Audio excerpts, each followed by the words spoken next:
was looking for the good in a fire that burned my house down. Was a light that led the way from my cold and lonely hometown. But now I'm growing up, I see anew by starlight. The monster in the embers will not be stopped by night. So I turn to lonely flight. By the light of my bridges burning, I will cast aside my name. There's nothing left to hold me here in the last kingdom of my shame. And though I hear your chanting of die, die, die, I will be your son no more. You don't deserve to have me try.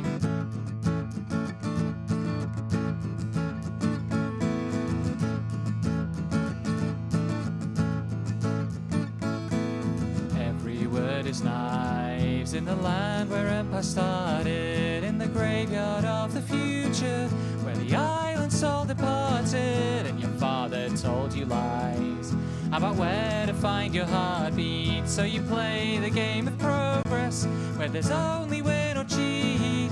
I'll embrace my first defeat. By the light of my bridges burning, I will cast aside my name. There's nothing left to hold me here in the last kingdom of my shame. And though I hear your chanting of die, die, die, I will be your son no more. You don't deserve to have me try.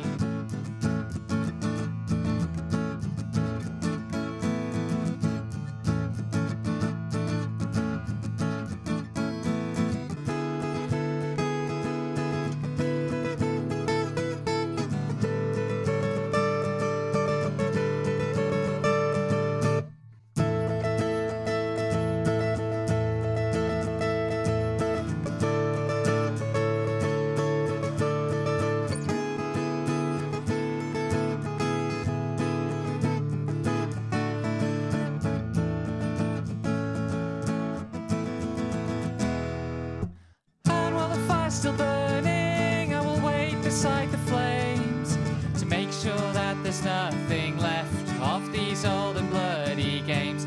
And every twisted empire that fell in ages past proves time's final whisper, let all dominion fall to ash. By the light of my bridges burning, I will cast aside my name. There's nothing left to hold me here in the last kingdom of my shame. And though I hear your chanting of die, die, die, I will be your son no more. You don't deserve to have me try.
One, two. 1, 2. Okay. So this is interesting.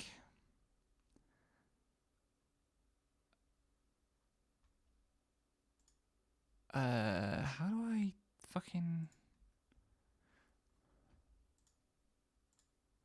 For some reason... Is that now closed captioning me properly?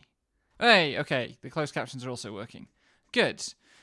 So I don't know what happened there. I opened up the audio settings panel, and all my audio sources were disabled. And then when I re-enabled MicAux 1 with my actual audio device, it enabled it as MicAux 2. So I don't know. It's about time I had a weird OBS thing. I was just thinking when you were talking about Gaia's problem the other night, Lexi, that I haven't had a weird OBS thing in a long time. Anyway, before I can get into the Uchikoshi posting, we have to sit through, I think, like 20 minutes of cutscenes because we had a major plot turning point where this is now, we're talking like 2 weeks ago. I see. So Proto Omega has awakened. We got into the core of the Udu place and we found The commander will surely be pleased as well. the two girls that Shion was trying to save. Are you all right?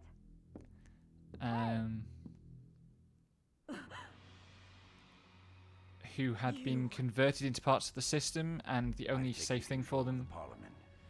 A reinforcement fleet is was already on to its way. destroy them, I think. I won't allow you to continue. You. But you died 14 years ago. Oh hey, it's the guy who took over. Give your commander a message from me. I think this is I'm not going to die. Joachim Mizrahi Not now. Not ever. in the body of Guinan Kukai, who is Negredo Albedo's Vat sibling.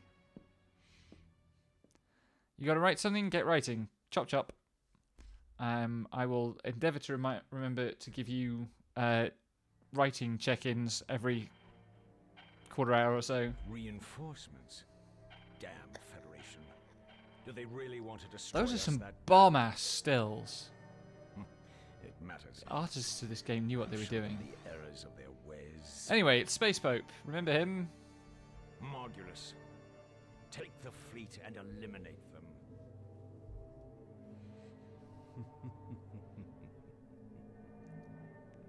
What is it? Modulus, This did you not story hear does me? have a bit the problem that a lot of JRPGs from this period, It would be better if you went yourself, Holiness. where you fight a bunch of bosses and none of them actually die, especially in the second game. Gets a bit better Lost your later on. senses, Modulus. I am your master. Also, I put 4 ice Now do as cubes I in my say. water bottle, like, You less than appear to 5 minutes ago. misunderstand the situation. and they've already completely melted. We Inquisitors serve but one master. Where are we? Surely your 26.2 Holiness is Celsius in aware here of at the that. moment. Everything has transpired exactly as we And have planned. I think today All has that's been the left hottest now it's ever got is for in you this to room. die a martyr, Holiness. Damn you! You Like- canting Heinlein! It peaked at about 26.7. I bid you farewell. 26.8 in the middle of the afternoon, which was pretty oppressive by the standards of temperatures I'm used to. I don't know what it is. This heat wave that we're in at the moment has not been nearly as hot. It's like 3 or 4 degrees less than the last one, the one that caused the wildfires and like melted half of the rail network in July. This is where you went. Go away, Jin. We don't like you. You're very annoying. And Shion is fucking grieving. Everyone's already Um, transferred to the Durandal. You should hurry up and... I said leave me alone. Quite right, Shion. But I think, I don't know, because of how the weather system's working or something, it's bringing much more heat into It was exactly this side of my building. Feb was... Um, she was killed right in front of me. I was all alone. I really like I it couldn't do when, anything like, myself, so I just ran. the Xenosaga trilogy has such good animation couldn't do anything. for its period. It's so expressive. Like, it's not always there, especially in this game. They had to do a lot with, like, reduced fidelity models in engine. Feel like that again. And like sometimes it's clunky, but when they're doing a fully Did you not realized scene understand like what this, Fabronia wanted? the blocking is so good, and also like very much how There I was write another whom she drama. loved just as much as If you read my herself. fanfics, it's all like Another. Who? tiny little bits of body Another language sister, to break up the bound by dialogue. chains of her past. I think she probably wanted to save that sister. I think just Takashi as and much as her real Xenosaga sisters. really Another sister. Don't you see? come at that with the same kind of approach as me. That's why she chose Or maybe you whoever was the animation and gave director you on this that game. painful role. Fab wanted for me. Shion, it's up to you now Oh, whether God. you choose to withdraw from this painful world or learn to accept it. But I And that can say this much. Probably No is matter like what you choose, the you will not be alone. pure statement of like JRPG philosophy. You can choose to withdraw from this painful Do world, or you still can play the not rest of the game. understand Fabronia's feelings? Shut the fuck up, Jin. Jin. I dislike this man. Now please, go. Now is not the time to let everyone down. Anyway, according to the guide, there's one more dungeon left, and it's got like a couple of mid bosses, the actual final boss, and then there's a boss after that that is trivial, which is my favorite kind of game ending.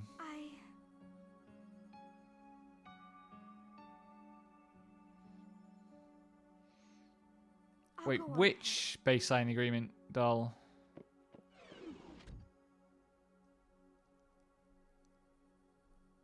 I really am hopeless. Yes, Jin. Yes, you are. Fabronia, I am truly envious of you. She's dead, you You. dickhead. Were able to do for Shion what I, her own brother, should have done.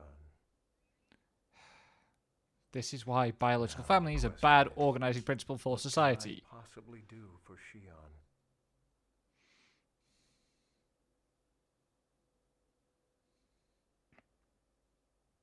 Or even No, see, I wasn't suggesting turning off the my own game. past? I was suggesting, I meant, play the rest of the game in terms of like Shion actually going to the next stage of the game, rather than, like me continuing to the next stage of the game. I wasn't saying it's a choice for me. Little Master, a Because I don't private believe in player transmission choice. is Player right choice through is on a general fucking channel. bullshit. What's up?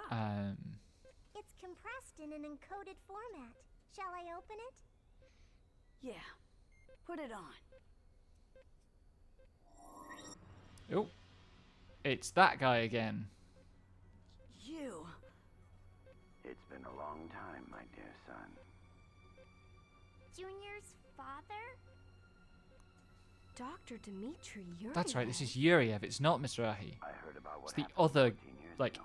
evil, sinister Sounds like scientist Albedo from made contact 14 with years Udo ago. and managed to cause a space-time anomaly alteration. This story does kind of have a few That is too many most characters. incredible. Bastard! You knew if we confronted Udo, he might have destroyed Milsha. How could you do that? 2000 and... what was this game? I don't 2002? recall 2003 raising was you a different RPGs, time. we idiots. If we could save the I had star not cluster yet at heard the cost word of a codec single planet, I'd say that's a back small then, price because to I had pay. never played Metal Gear Solid. Acceptable losses. I hate that term.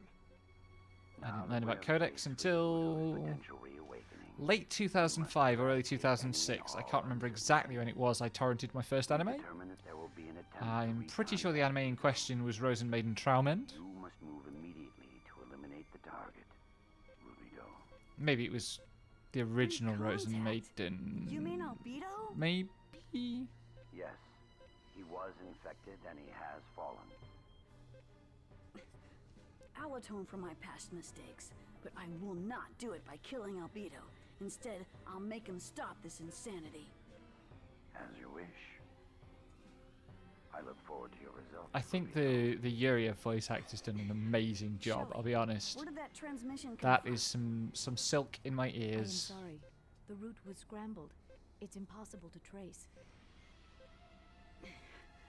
That old bastard. Oh, it's so warm. realise that by American standards it's not very warm at all, or even by like standards of other places, other parts of this country. Right now it's not very warm, but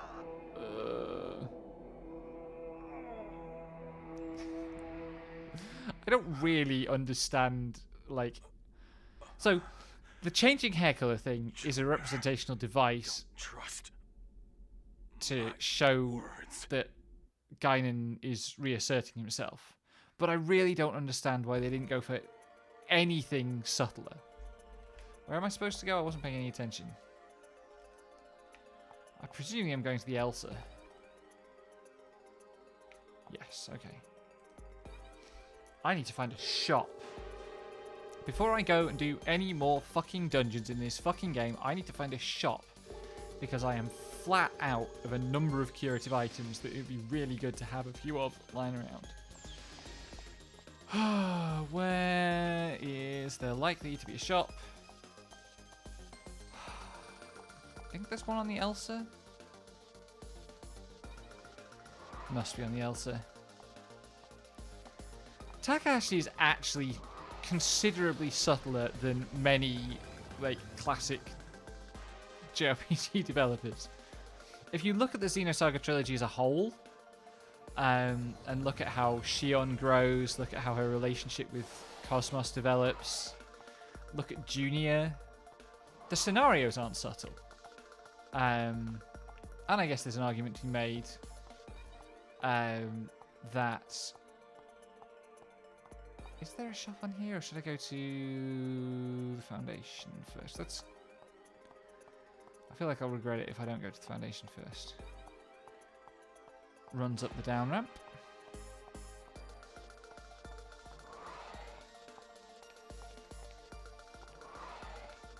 Shion's handling is weird. Maybe I'm having controller trouble.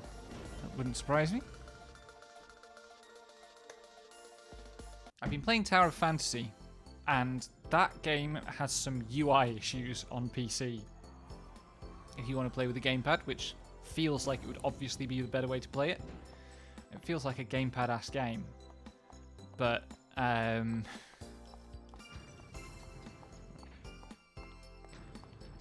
there are a couple of problems.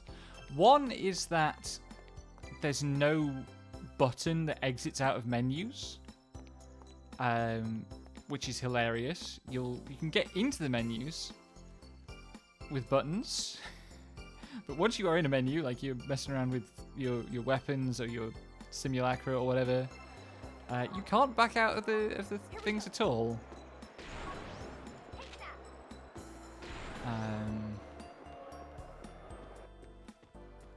Can I get through here without discovering any side quests that I don't want to be distracted by?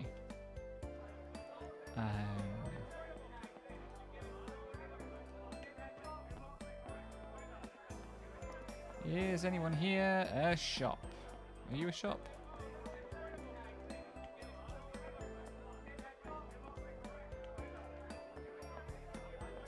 Nope, there's just a bunch of side quest NPCs that I don't have the things for.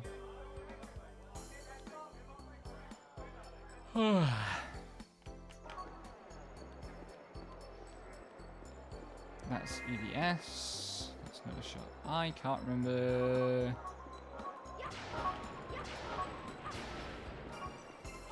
The fact that you can just blow up people's fucking cars. That says in and shop on it, so there must be a shop in here somewhere.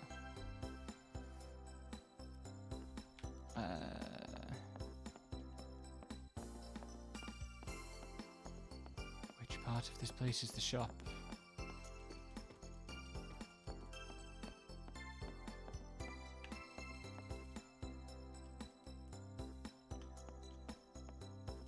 Can't open that. Hey, Mohawk! Thanks for submerging! Good to see you again.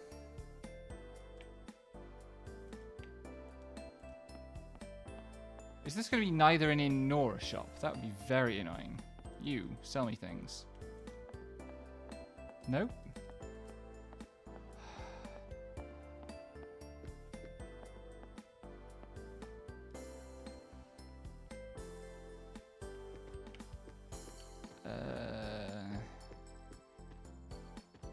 Please let me find someone who will sell me items. This is going to be a side quest thing.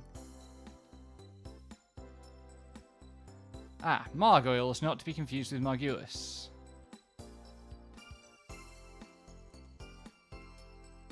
Oh, that's a mood. No matter how many songs I released, none of them became a hit.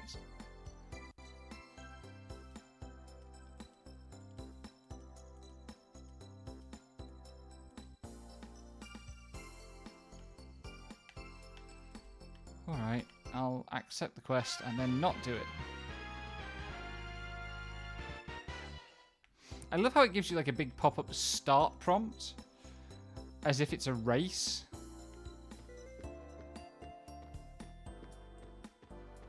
The music's alright. I do not have anything lined up for Bandcamp Friday. I haven't really like made any music at all since... Oh.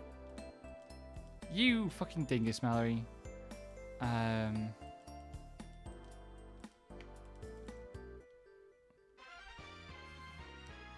Like, my plan was, for when I was going to be on hiatus, to do loads and loads of work on my music. Because I knew I would be able to...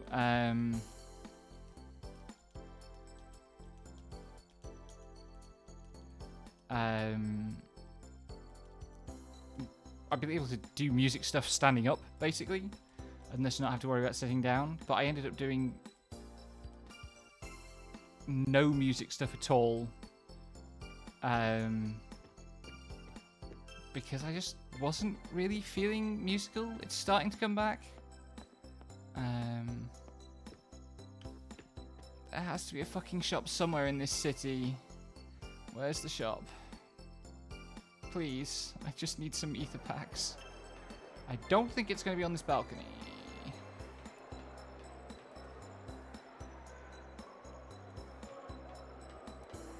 Yeah, maybe I should... It might be in the second area. God, it's so warm I need to sit up straight, otherwise we're slouching too much and my body is insulating itself. Ugh. I can't wear much less clothing than I already am. There's a tantalizing hint.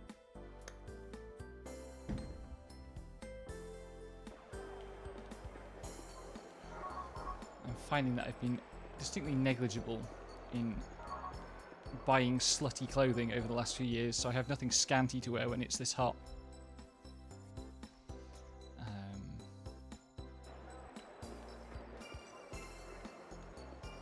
What have we got? Is the bakery a shop? It's probably not a shop. Probably I need to go to the...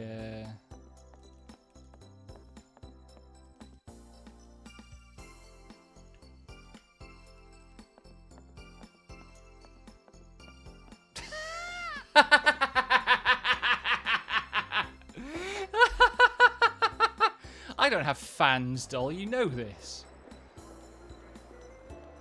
Never had a fan in my life. People don't like my stuff. I'm just gonna go back to the fucking spaceship. Maybe there's something on there. There's gotta be a shop somewhere. This is not FF13.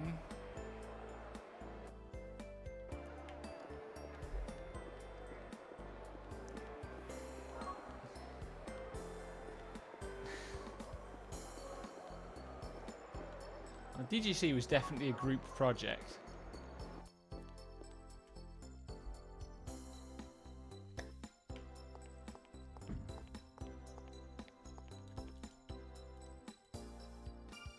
Thank you, Mohop. It's very kind of you. Actually, I shouldn't be too bitter. Somebody paid like $8 for... I don't know who this was, if this was you, doll. Somebody paid $8 for a copy of my new short story the other day. Which, given that it's only 2,000 words, was a bit... What? I don't mind making $1 for 250 words, but a little bit surprising.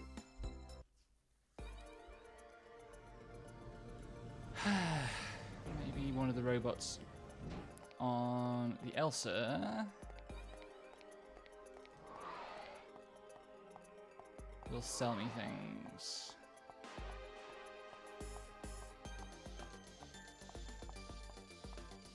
Definitely in the first game there was a basic shop on the Elsa.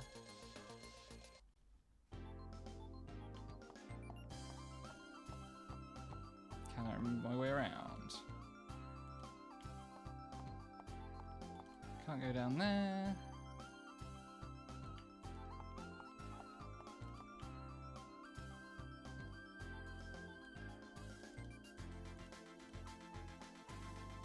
Ah, so there is an in-game explanation for why. What horrors await you? Thank you, Lexi.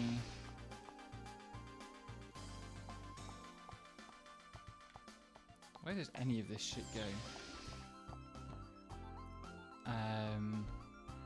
If you are now back, that's good.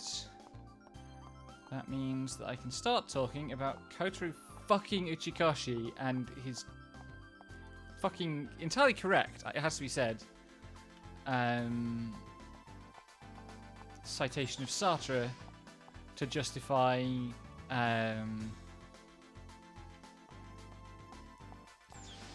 support for trans and particularly non-binary rights. Interesting episode, by the way.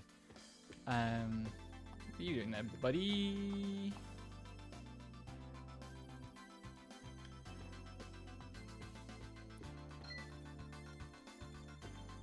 What have we got in here?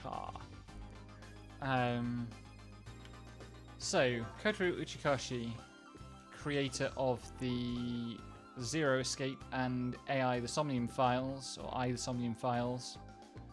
I think it's officially I the Somnium Files, isn't it? Because it's all about I puns.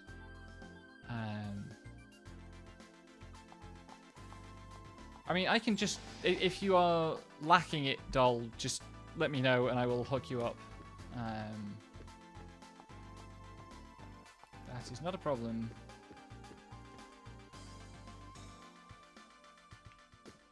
Someone's got to be a shop.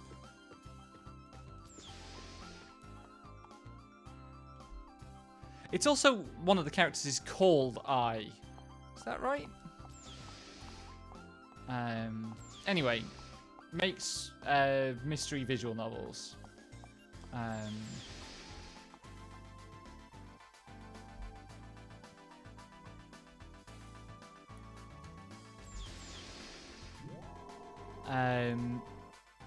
And is fairly famous for doing it and quite influential with a bunch of nerds who are into that sort of thing. Either because they are queer and enjoy Japanese mystery visual novels, or because they like the amount of gleeful violence against women that exists in some of those games.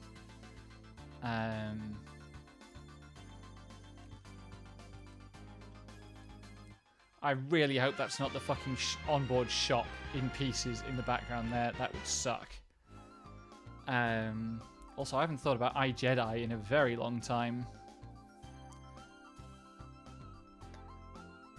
We are talking about Uchikoshi. I think for all my struggles with Umineko, I would rather more Umineko than personally play another Uchikoshi game. It's not really my thing.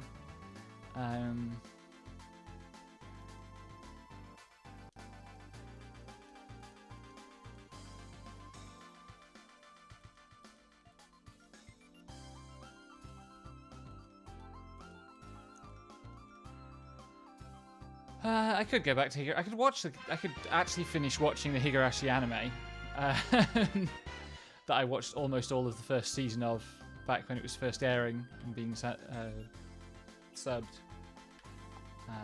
Anyway, this is not a shop. I think that was the shop on this ship. Which is very, very annoying indeed. So I want to buy some things.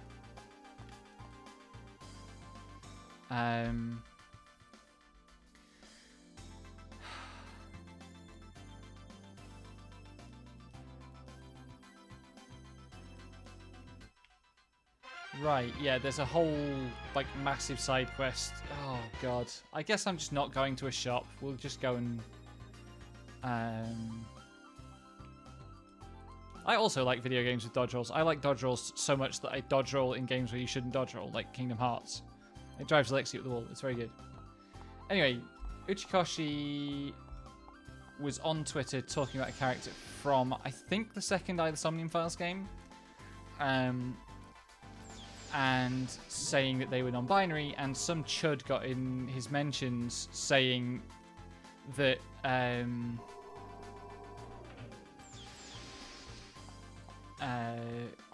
and this is the part of this that actually fascinates me most. Saying that non-binary people are a bourgeois fantasy or something. Oi, Matthews.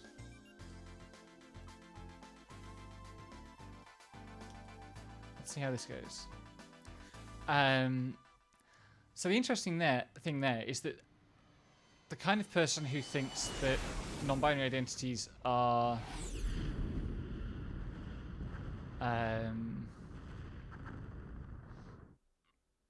bourgeois Western imperialist nonsense is not really your right-wing anti-trans dickhead.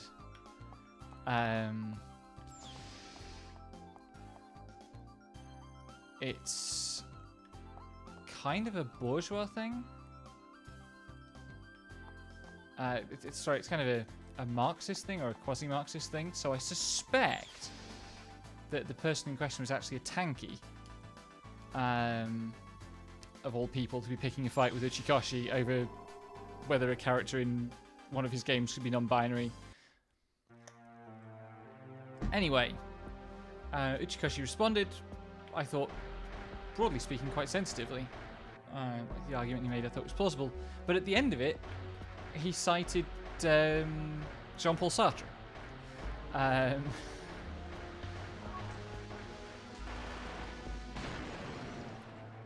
And particularly a quote of Sartre's.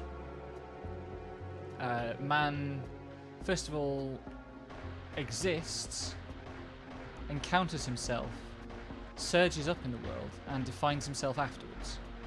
What party members am I currently using?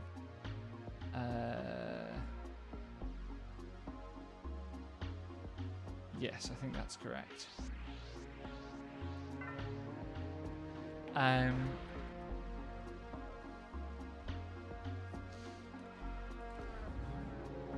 Oh, which guy? The guy who was giving Uchikoshi shit was French. That's a nice seasoning to the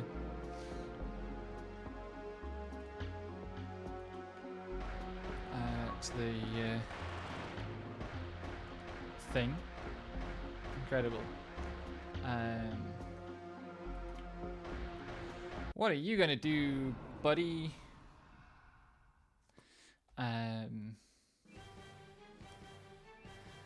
Can I remember anything about mech combat in this game? It's been so long. I do remember getting owned. Oh man. This could be bad. The maths here don't look good. It's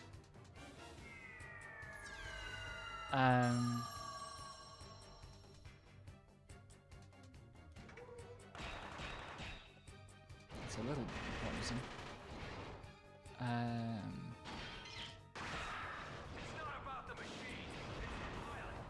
Oh Jesus. That was a good crit to get.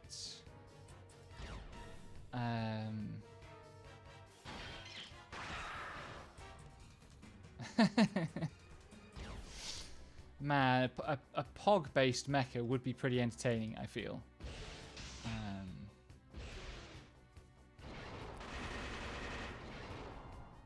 Anyway, talking to this French tanky, Uchikoshi quoted Sartre, and I had a moment, shall we say, because, and I have to do a little bit of biography here, autobiography. Please stop killing my mechs. Owie.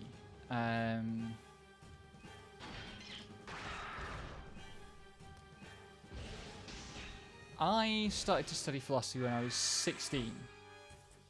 If you'd asked anybody when I was in secondary school, so rewind one further step. I don't know how. I still don't know how to convert between the English school system and the American school system. In terms of like exactly what happens when. So the thing that I would call high school is everything from age 11 onwards. Although my high school was not actually called a high school, it was called a grammar school because it was 500 years old and fancy.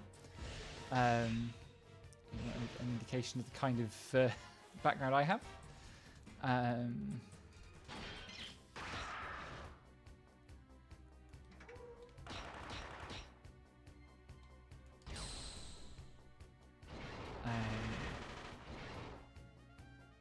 Not quite sure what happened there. I have never made any bones about the fact that I have a bourgeois background. 14 to 17 is high school. Okay.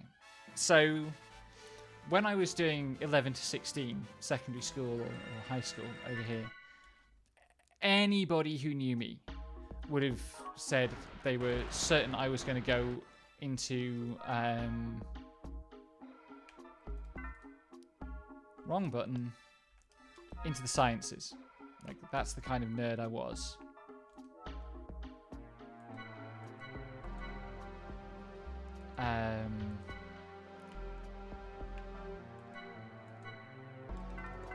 But the standard exams we take at 16, which are called GCSEs. Oh, we better head exit because I might have a key for the store. You do a fairly... how do I get back in the ES? There we go. You do a fairly broad range of subjects there. You get some choice. So, like, I didn't do geography or history at that level, for example. Which is also a hilarious comment on how bourgeois I am. Why has this guy respawned already? What the fuck?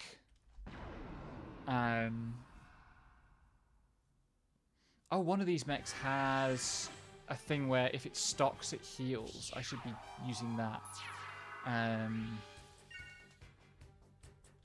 Is it this one? No, it must be the other one. Is that right?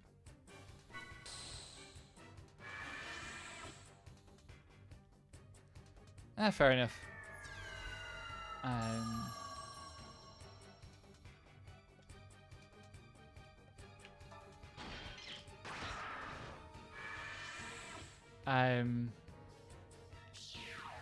But my experience at GCSE level, so at 15 to 16, was just bleak because if you want to go into any kind of medicine or veterinary, you have to have GCSEs in all the sciences.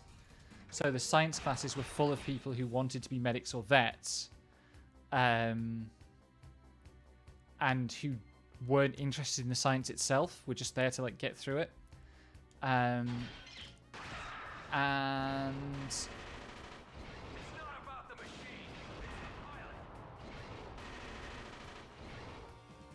let's just say that disconnect resulted in a lot of repetition of material, and I found myself really not wanting to keep studying sciences at all.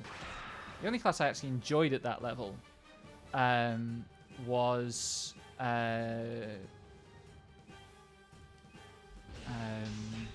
actually RS, Religious Studies.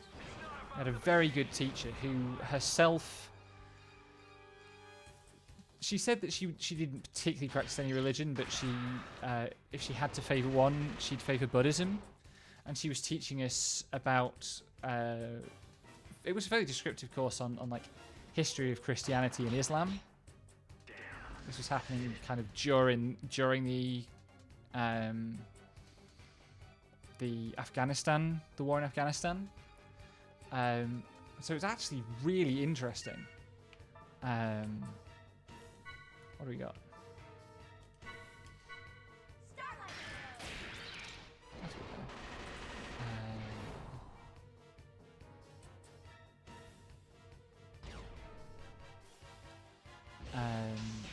to use these boosts.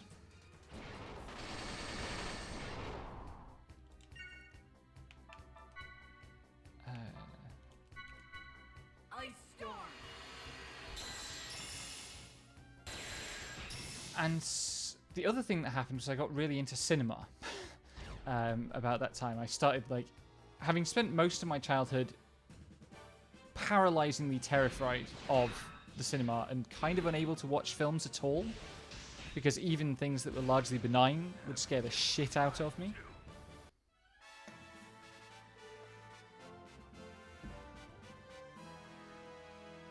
Hesychasts? I don't recognize that word at all.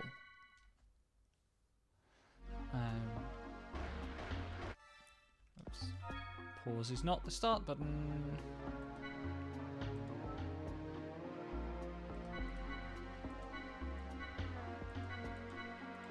Oops.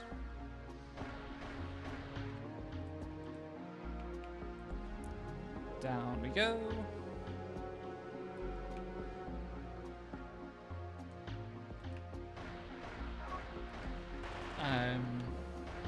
No. Presumably that means if I want to do anything, I have to fight those guys.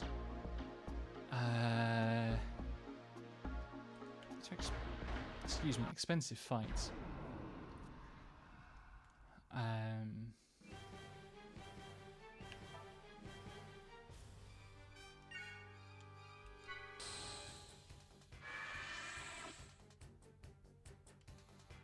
I should check my setup after this.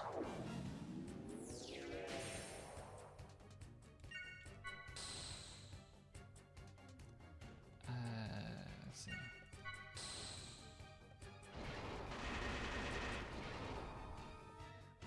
Weird syncretic orthodox practice amongst other practices. Ah, okay. Probably more sympathetic than many Christian practices, to be honest. Okay, so it's the left-hand mech, heals on stocking. That's worth remembering. Cool.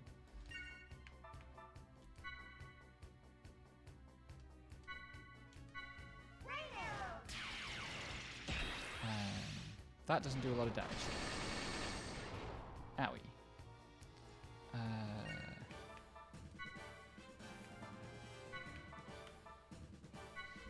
Ice storm.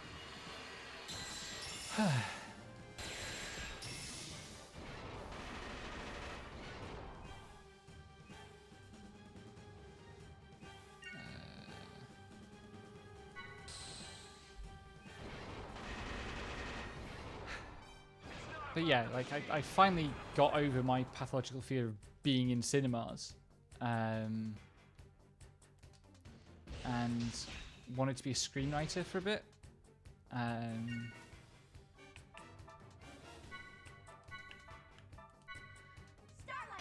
And so I was looking for things that would go. I was going to study film, and I've skipped another step. After GCSE at 16, you narrow down to like 3 to 5 subjects here for what are called A-levels.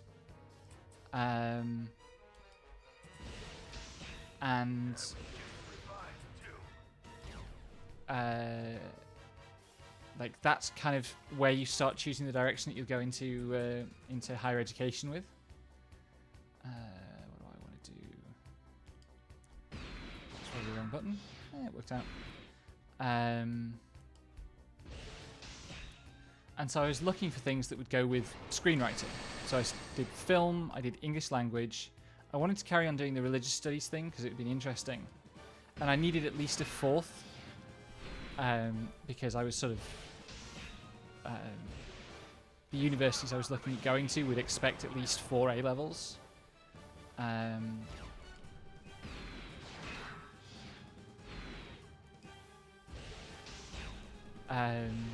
And so the sixth form college I was looking at offered philosophy, which is a pretty rare option, even now, but especially then, as an A-level. And I thought, oh, that seems like it's related to the religious studies stuff. Sounds interesting. I'll give it a go.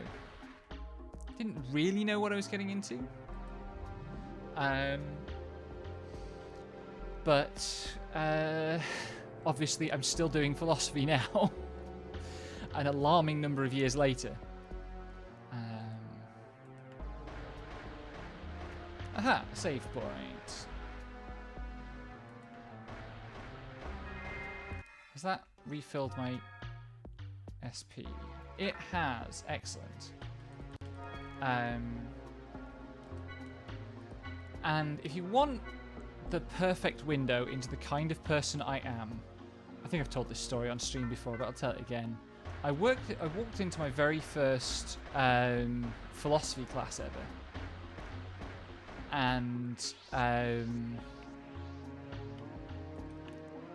there was one guy in there ahead of me.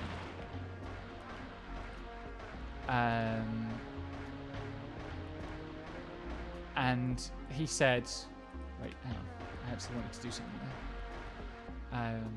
there. He said, meaning, am I in the right place for the philosophy class? He said, is this philosophy? And even though it was the end of, like, the very first week of class at this institution, and everybody was knackered and kind of out of sorts because we were like all new and scared and stuff. I don't know which of these I should concentrate on, but I think my optimal strategy is just to kill one as quickly as possible. These are both the same type, so it doesn't matter which one I fight first.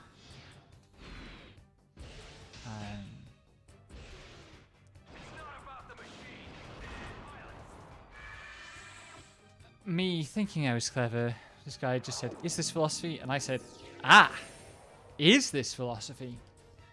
And although we became quite good friends, he never forgave me, quite rightly. Like, we didn't go to the same university afterwards, but we hung out a few times in, like, holidays and breaks when we were back home for holidays and stuff.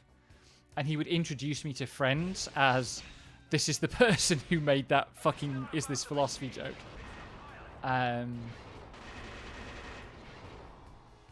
you know, yeah, I am what I am. For better or worse.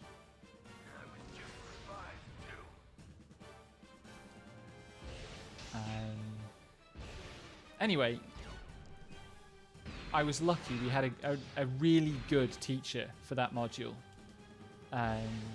Good philosophy teachers are a rarity. I say that as a good philosophy teacher. Incredibly, this was before I discovered questionable content. I didn't discover questionable content for a couple of years after that. But you're not wrong.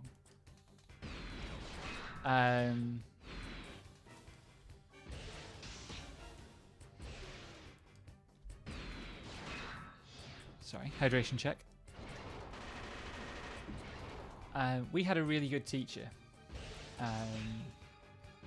And one of the parts of the course was like a year-long study of a single philosophy book. Like, here's what it is to read a philosophy book and figure out what's in it and what it means. And I gather most people did, like, kind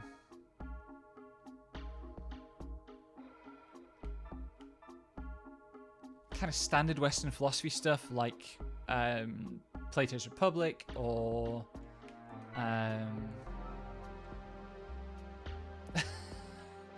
honestly, like, speaking as a VTuber, I have felt pretty under fire from recent questionable content. Jeff Jacks clearly knows someone, and it's great, but also it hurts. Is this a door? Can I open it? Interact with it in any way? No.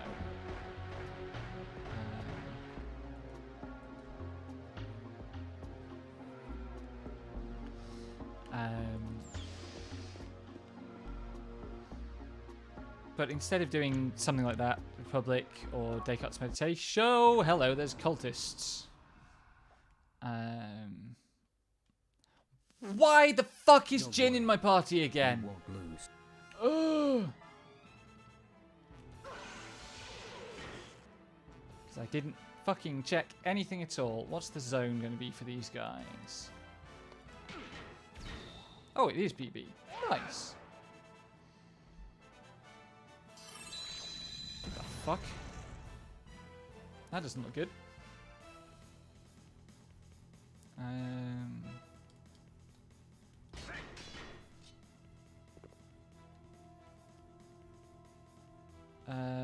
Probably shouldn't have done that.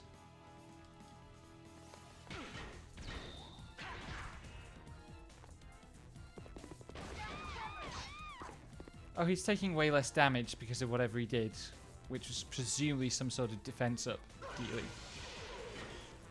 Yeah, that sucks.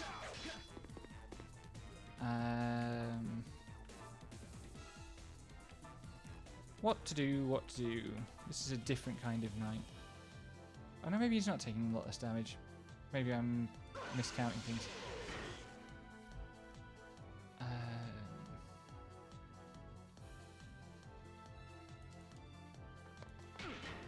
Free stock.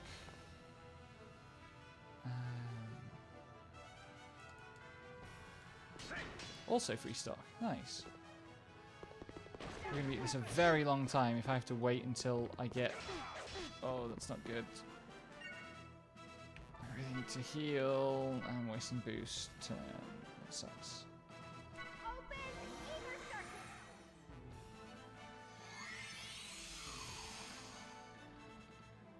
Let's see. I can't boost in on this turn because that would put Jin in and he's got a launch.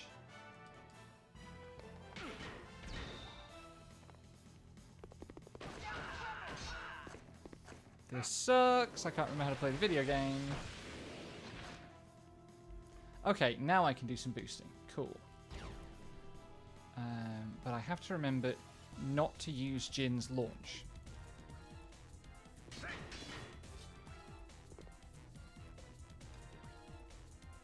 we go. Now I can go down, down, down. Sorry.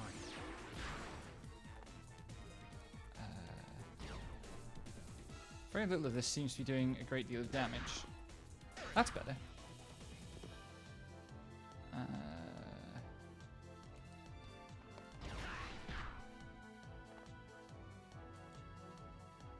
Where does that get us to? I don't like that boost move, it scares me.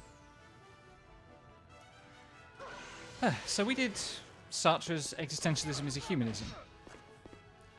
Instead of something that makes sense to teach to teenagers. And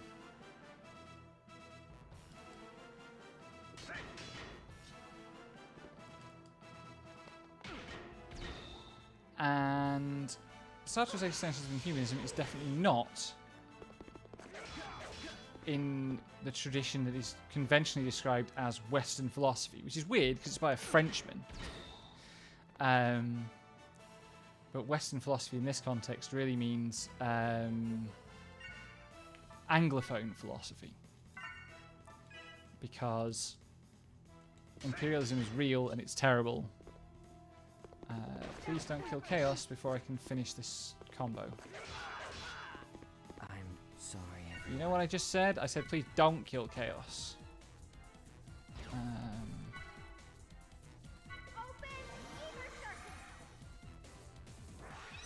They're going to kill him again. Yep. Fuck! I'm sorry, everyone. Okay.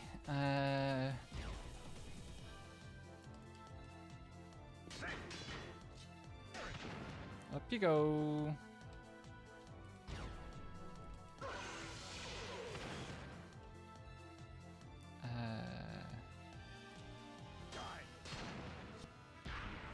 What am I doing? Owie.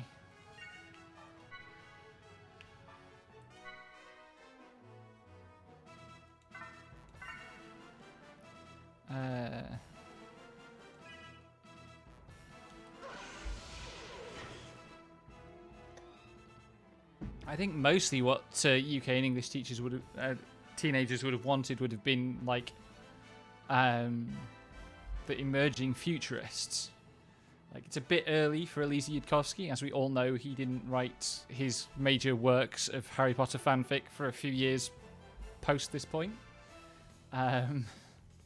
Also, I hate everything, including the fact that I have to mention Elise Yudkowsky in this context. The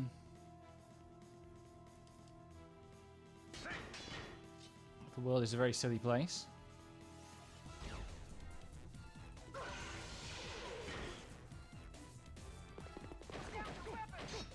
I'm playing with fire here.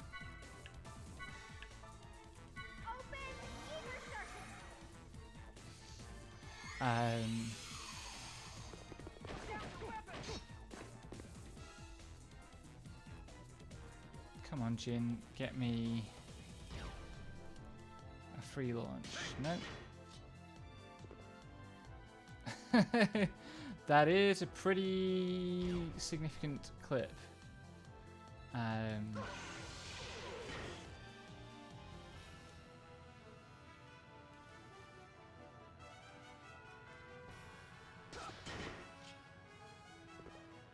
shit.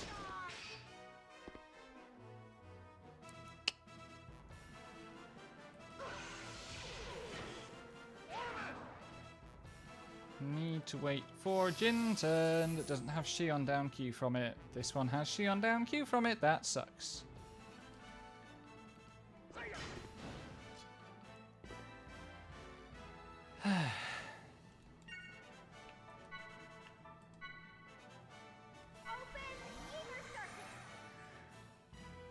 So, Sartre, 20th century existentialist. We have talked on stream before about precious Uwu baby small bean Soren Kierkegaard, because I have the Kierkegaard redeem. What am I doing? And we've talked about Nietzsche, obviously, because Nietzsche shows up in Xenosaga and in various Xenosaga related things. They are both 19th century existentialists, or arguably kind of like proto-existentialists. Like the existentialists hadn't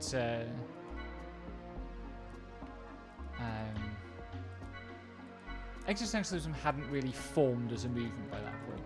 Sartre is mid-20th century, does his most famous works really through the period of the what the fuck am I doing in here? Do I just destroy these?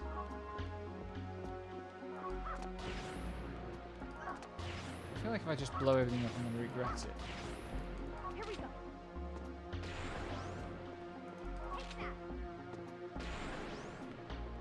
Maybe not.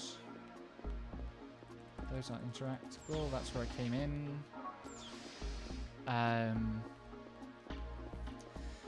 But the existentialists are one of the responses to or reactions to Hegel. In much the same way that the Marxists are, although it's not, it would be wrong to give you the impression that you can't be a Marxist and an existentialist. Sartre is definitely both. Do I know anything about these? There's a lot less HP on this side of the room, is what I know. Also, Shion is apparently quite good against this guy. That's cool. And they have CC Zone. Owie.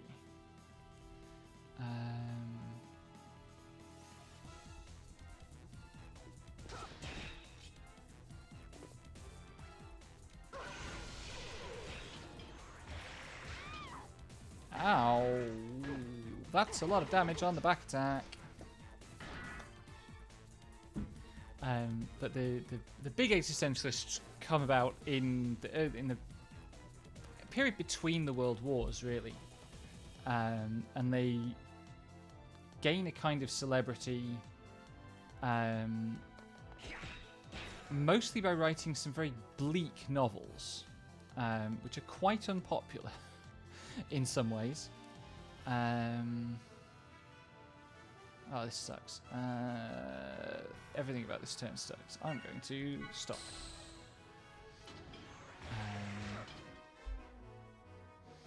In France, Sartre is maybe the best known of them.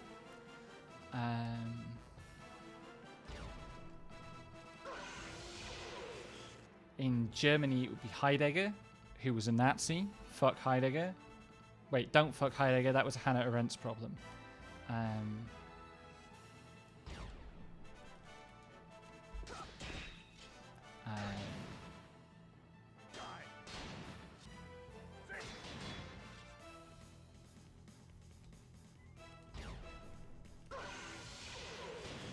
Oh, that was good damage. Not enough to finish it off, though.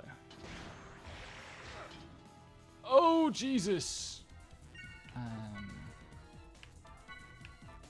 Unleash your fragment of thy power.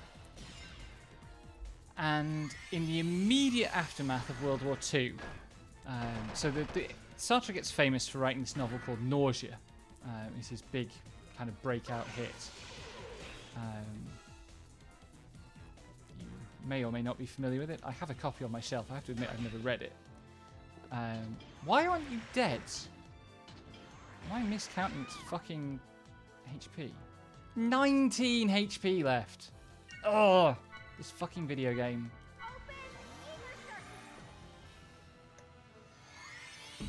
And you could say there's a kind of precursor of the teenager in the figure of the nihilistic existentialist, who is kind of voyeuristic and disaffected and obsessed with worldly pleasures and doesn't value Christianity or wholesome family values or that sort of thing. And it's quite controversial in its way, this popular image of existentialism. Regarded as bohemian, kind of, I guess. Oh,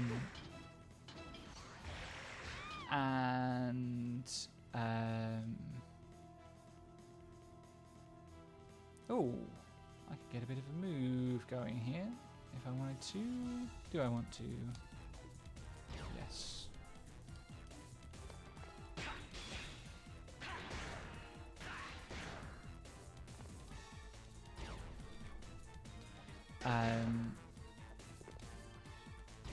Despite the kind of celebrity status, Sartre very much considers himself a serious philosopher and is not too chuffed at this kind of bad boy image that has emerged.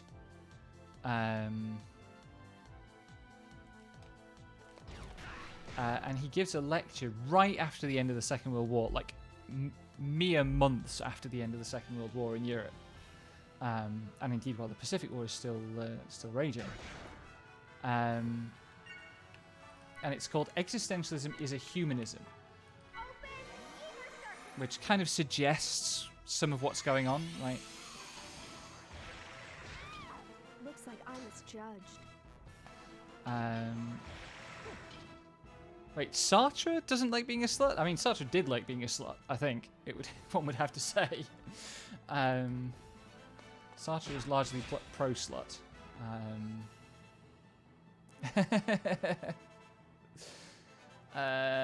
This whole thing is about to get pretty ugly because Shion died because I was careless. I should do the trick.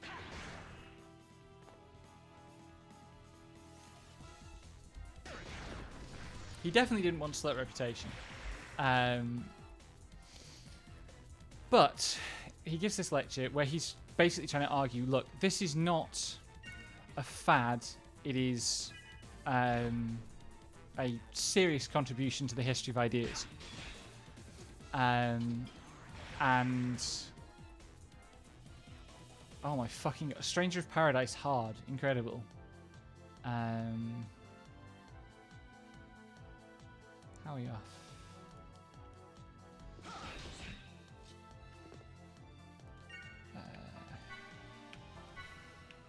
Unleash a fragment of that power. But this talk that Sartre gives is aimed at establishing a better image, a more intellectual image for existential philosophy.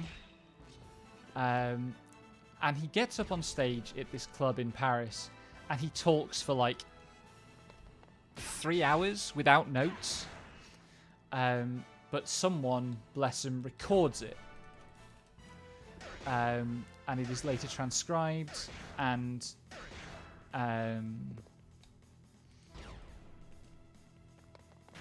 turned into a book called which actually the title gets mistranslated at first. It's originally translated so that the French title is L'existentialisme c'est un humanisme, Fighting will accomplish which means nothing. existentialism is a humanism. It initially gets translated as existentialism and humanism, which obviously undersells it somewhat. Now if you see it on like bookshelves, it will be there as existentialism is a humanism. But even when I was studying it in, nearly 20 years ago now, it was mostly referred to as existentialism and humanism. And how do I summarize this? Where the fuck am I?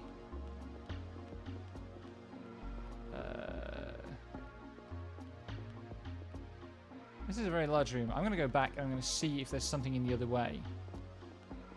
Because I think I'm supposed to bring the mechs into this room based on its size. Hydration check. We are talking about existentialism. The prevailing idea in philosophy in, let's call it the Anglosphere, that's the term I prefer to use for it.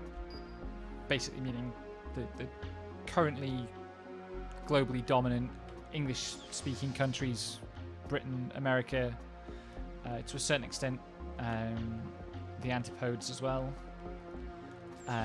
which have been disproportionately important philosophically this century, last century.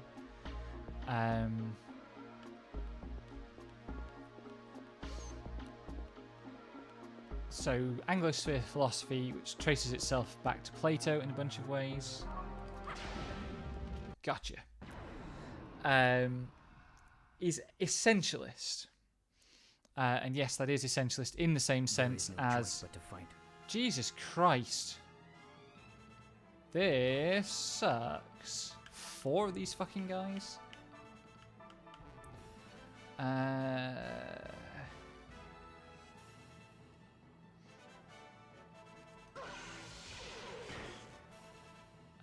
Right. I know that these are...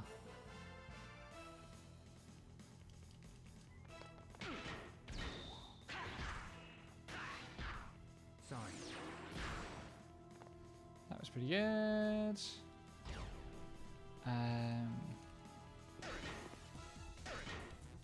Why are you not down? Why did you get up again?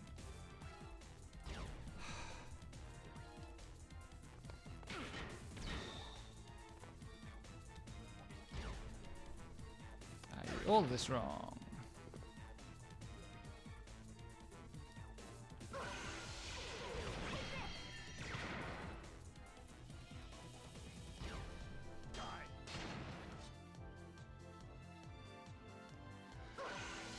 All those resources, and I still couldn't even take one guy out because something went wrong in my initial combo.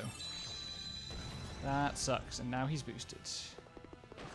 And now I have to take 4 enemy attacks, 2 of them back attacks. Why is the rate of back attacks so high?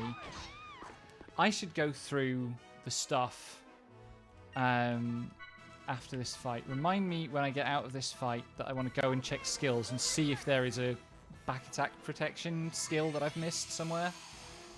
I don't remember seeing one.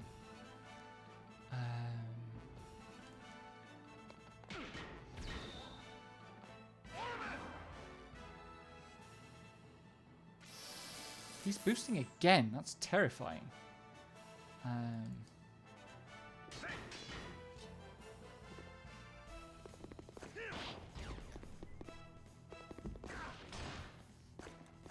Oh, fuck me. Now they can combo too. I didn't actually mean to hit escape there, but I'll take it.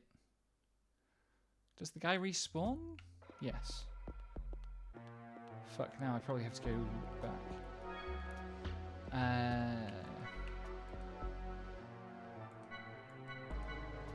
Right, skills.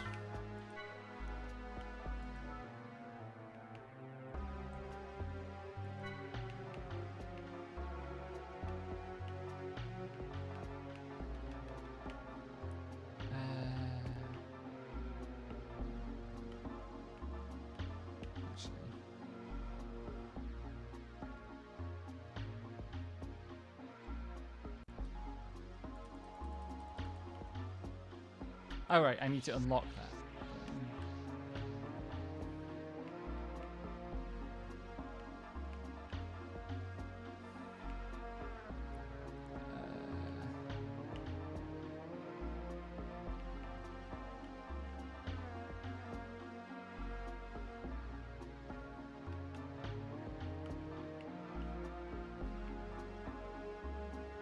Pardon me.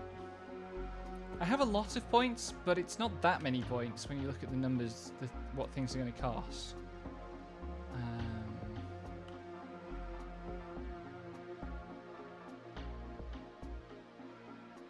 Oh, holy shit! That's the cut-in boost. That's worth knowing about. For Shion, where are we?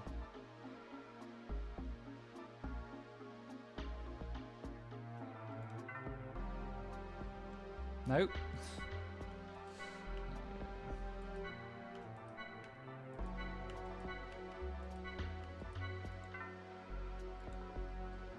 No, wrong buttons.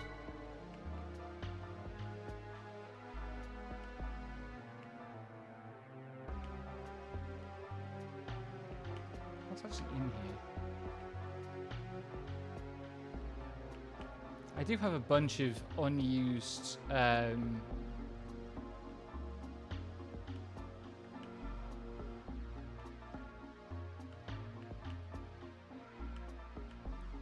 so there isn't a skill that does the thing I want, unless it's at a lower level.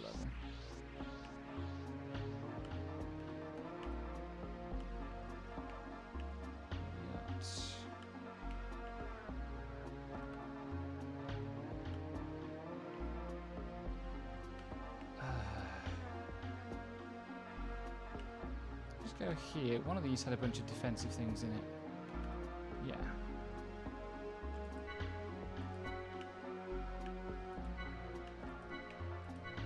Take less damage by 25% flat across the board. Oh, now level 4 classes are available. But I can't unlock any skills within classes, so...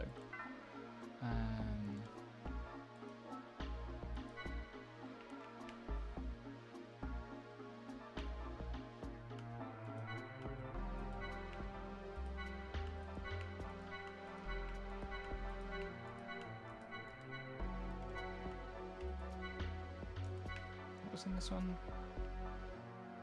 I should definitely get some of this stuff. This game's systems are myriad and jank, it's true.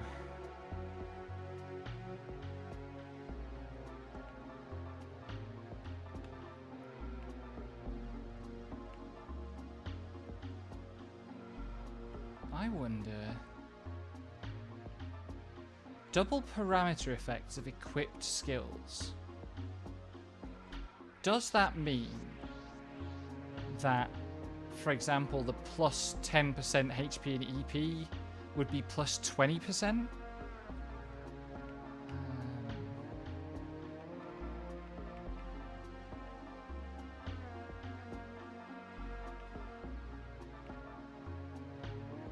And like I'd get double from the crit.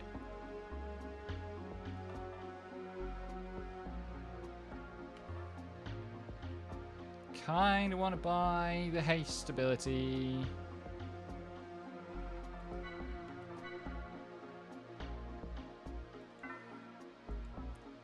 And then let's actually have the character that I wanted to use that has skills and shit.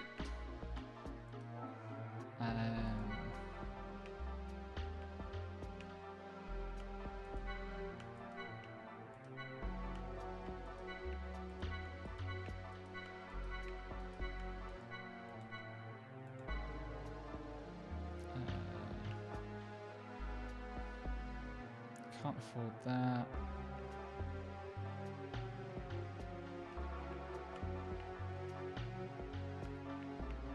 This one.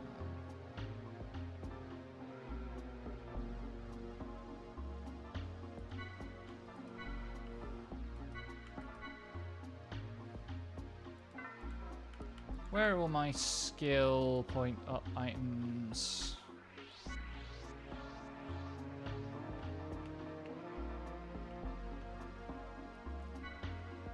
I have 5 of these things, Jesus.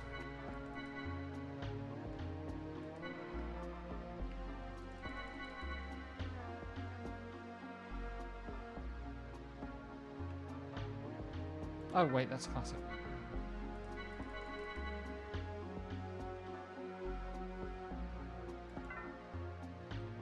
No, wait.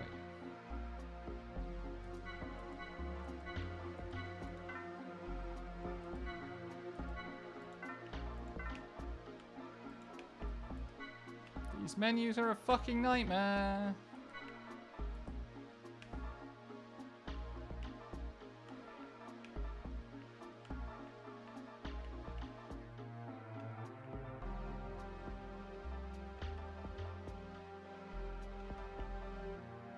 Where do I want to get with Shion then?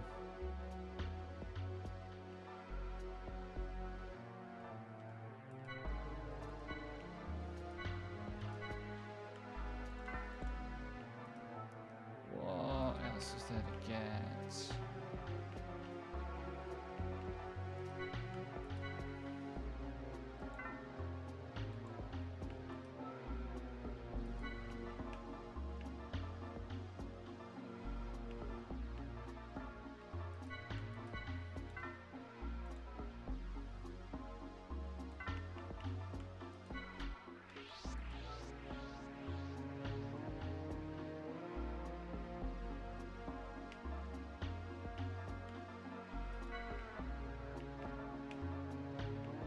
Oh shit, I have to equip all of these as well, don't I?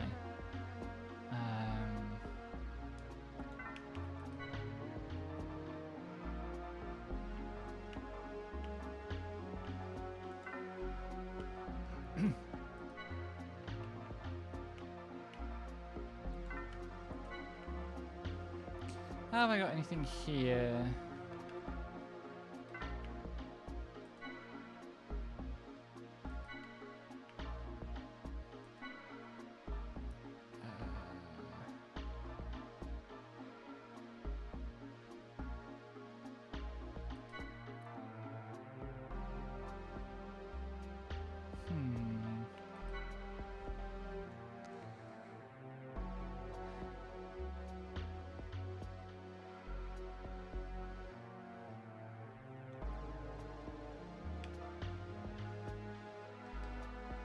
Right.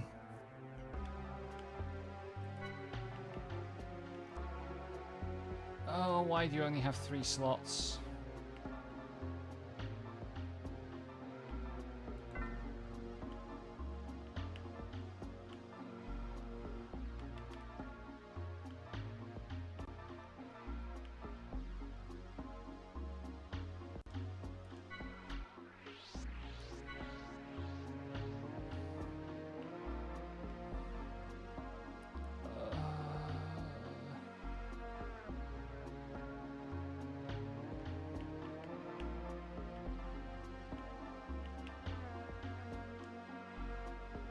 The fact that swimsuit is an equipable skill. This fucking video game.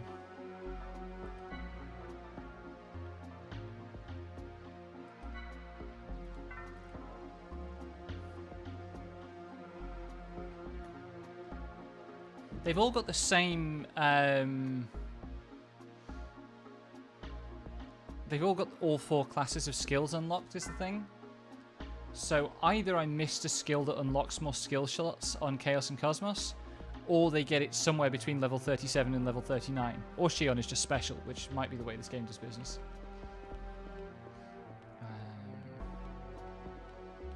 Let me back out and reload the room so that mine respawns.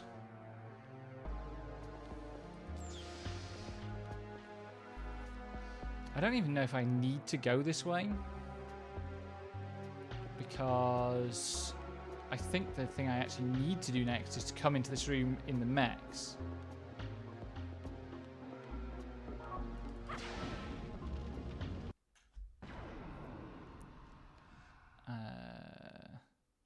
Oh hey, this is not a back attack. Okay, here we It's go. still 4 of the fucking guys though. Great.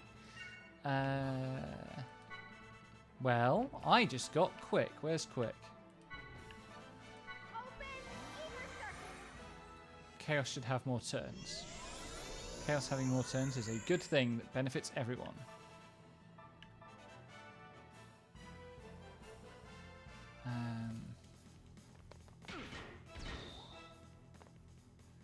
Even if we're not doing very much damage with it.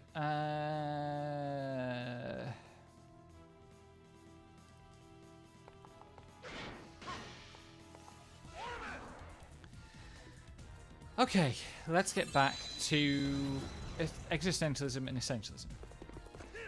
So we live in a culture whose dominant philosophical traditions are essentialist.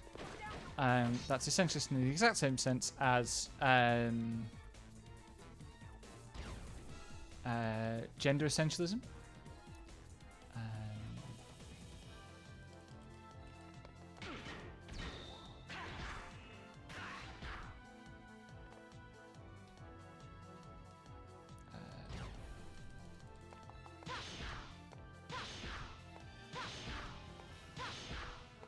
Nice.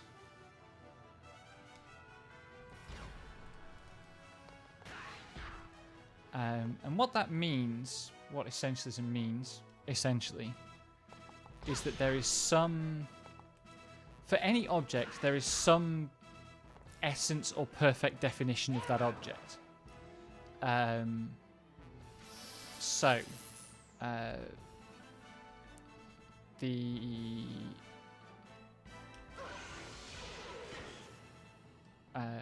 If you've ever had the "is a hot dog a sandwich" argument, that's essentialism at work. You're asking about what the essence of a sandwich is and whether the hot dog conforms to the essence of the sandwich. I probably can't finish this guy off before the next enemy turn. That's very annoying. Yes. Other examples. Defining a chair in such a way as to exclude all non-chairs. Or defining a table in such a way as to exclude all chairs. If you find yourself asking... Oh, damn.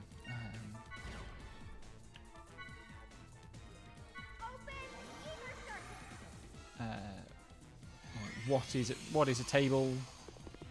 Say it's a thing with 4 legs for resting weight on. That also shows chairs and so on. The best example of this actually comes from Plato himself, which is the famous Diogenes bit, where someone is asked to define what a person is. You know, what is a man? And instead of giving the objectively correct answer that a man is a miserable little pile of secrets, of course, as we all know. Uh-oh. Rip sorry, Chaos. The fucking combos. I don't have any res items. And I don't have any... Oh, I do. I have a couple of small ether packs, which are not going to be enough. Do I need to flee from this encounter again?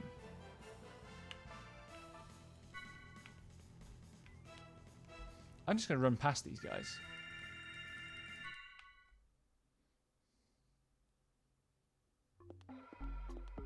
You can ask me to tell you what para-unhistorical means, doll, but I do not know the answer.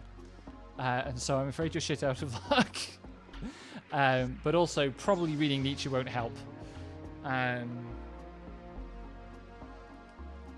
was doing the Socrates, what is a man thing.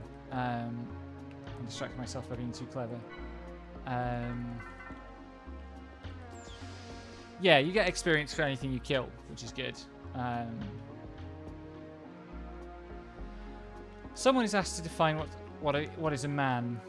Actually, maybe this isn't in Plato. Maybe this is one of the comedies that has Socrates as a character. Because what happens is Socrates says a man is a featherless biped. Or someone says man is a featherless biped. And Diogenes goes away and comes back holding a plucked chicken. And says, "Behold, man." And again, what's happened there, quite simply, is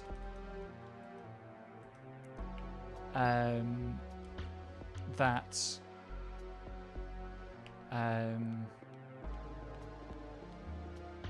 someone is offered a description of the essence of something, man, and we've seen the defining problem of essentialism, which is that nobody has ever successfully specified the essence of any object. Actually, hang on. I know what I can do. We are going to exploit something that I believe is a nonsense trick.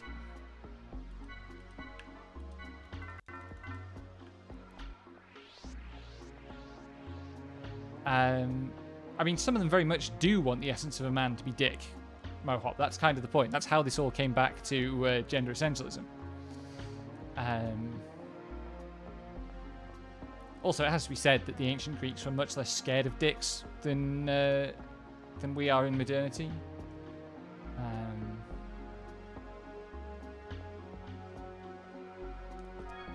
Confirm my hypothesis. No, that didn't work. God damn it.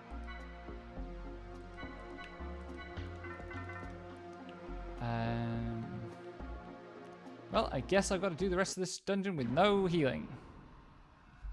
I can go back to the healing point, the save point. I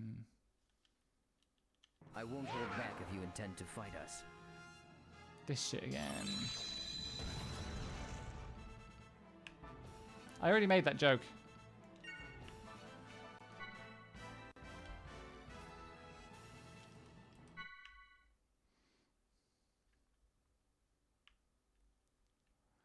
I mean, women are definitely also miserable little piles of secrets, let's be real. All that for a secret key. I did not need a secret key. Fucking damn it. Please don't hurt me. Oh, I might not be able to escape from this because it's a pincer attack. I'm taking you down. No, I can. Incredible. You can escape from pincer attacks in this game. Good to know. I really hope there are some rooms with encounters that aren't 4 of these fucking guys, because 4 of them is too many for me.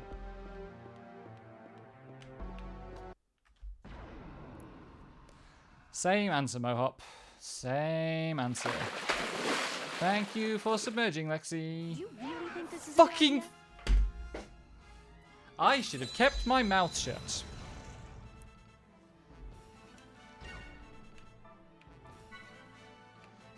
It's not 4 of them, it's 5 of them. So that's good.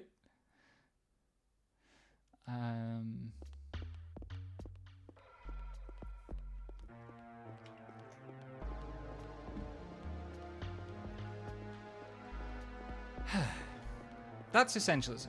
Every object has some perfect definition, and we just, like, true knowledge is knowledge of the definitions.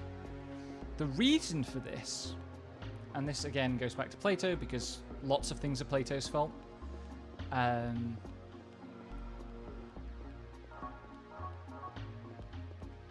that guy stayed killed. That's helpful. Plato was a mathematician. You know, specifically, if we're talking ancient Greek mathematics, he was a geometer. He was the ancient Greek mathematical methods were fundamentally geometric.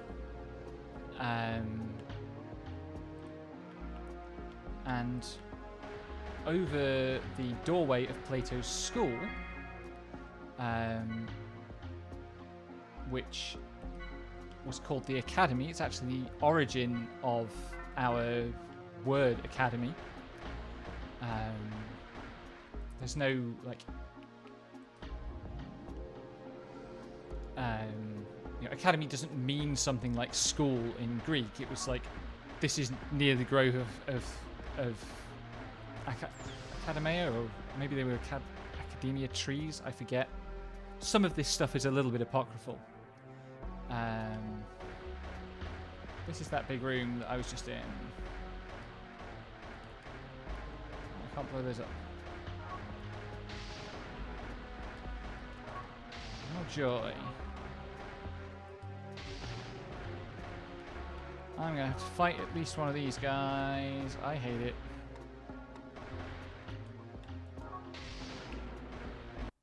I wonder if I can get away with only fighting one of them.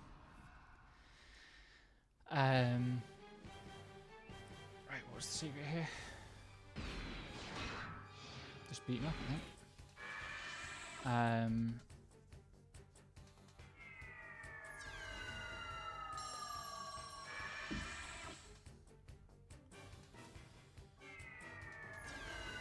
Come on!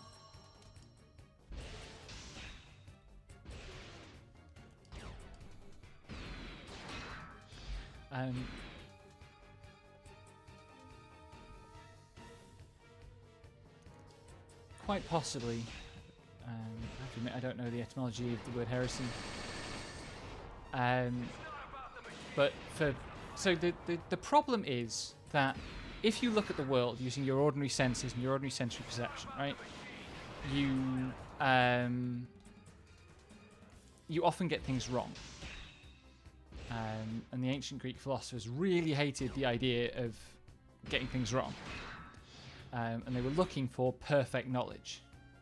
Fairly common philosophical quest. And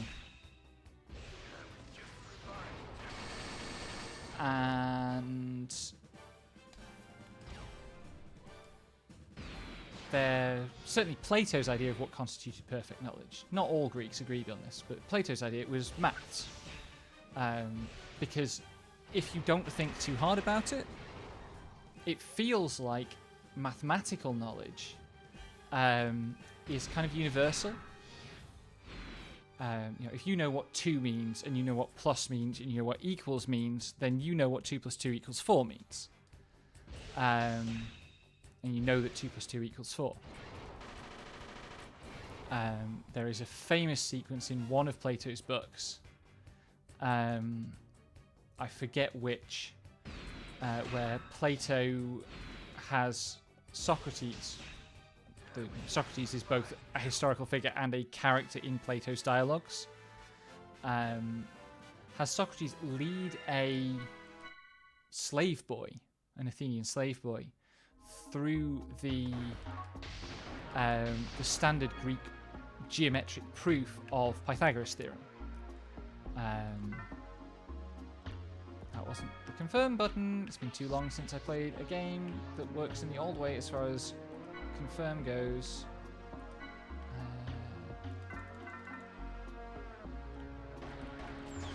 And, Plato as a tech bro is maybe a little bit simplistic, but fundamentally you're not that far off.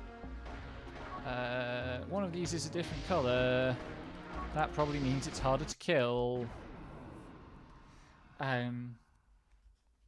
So the actually important historical lesson of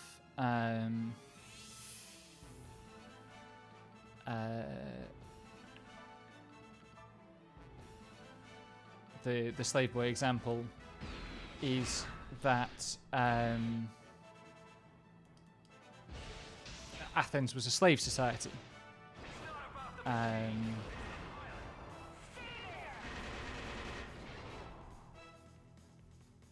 Yeah. Doesn't mean I have to like it, Lexi. exactly whether they were tech bros or not. I think tech bros is a good enough shorthand for them, honestly, Mohop.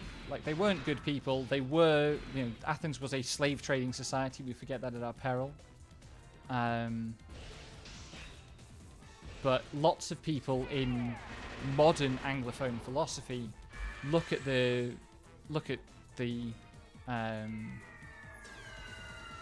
story of Socrates showing, Plato says what happens here is that the slave boy already knows that Pythagoras' theory is true.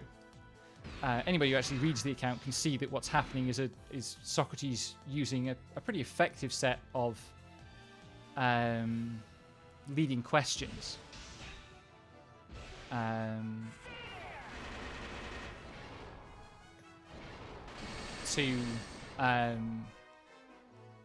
to guide the slave boy to the truth.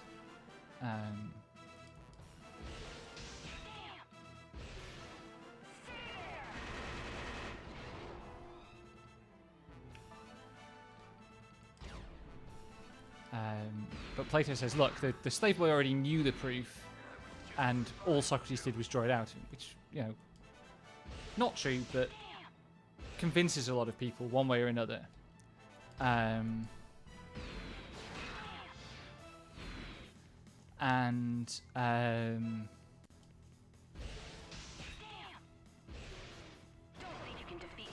The idea that the slave boy already knew Pythagoras' theorem is that Pythagoras' theorem is a self-evident truth, because it is just a matter of correctly understanding the definitions of the terms involved. I pressed the wrong fucking buttons. I lost my turn, I took extra damage, I hate it.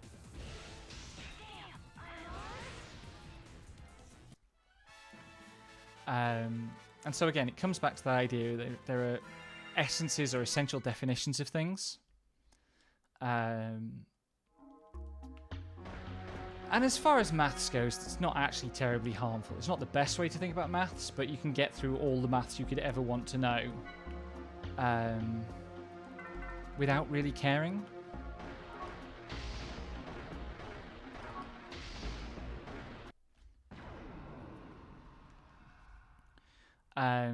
The problem is when you take that as your paradigm of knowledge for all of humanity, which is also a thing that lots of Platonists and essentialist philosophers down the ages have done. And it's awful. And if you look at the rhetoric that is being used to police trans lives, it is, of course, essentialist. It says there are distinct essences of man and woman. They are completely and distinctly different, and never the twain shall meet. That's gender essentialism. It's also hilariously the entire thematic content of the Wheel of Time series.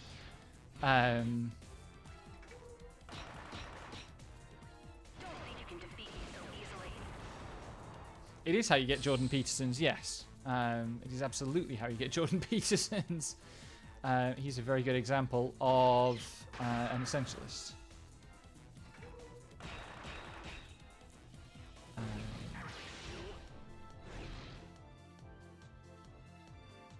Please get a good crit. That's not a good crit.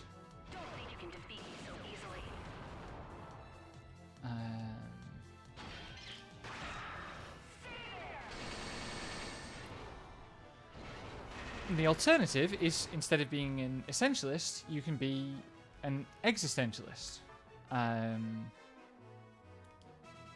existentialist is someone who believes that essences or definitions are projected onto the world. So that, the thing is out there. There's a lump of wood in my room, right? That is a certain shape. And I decide that lump of wood is a table, or we collectively decide that is a table. The essential human experience of giving myself... Oh my God. I'm not going to comment on that one. You eat what you want, honestly.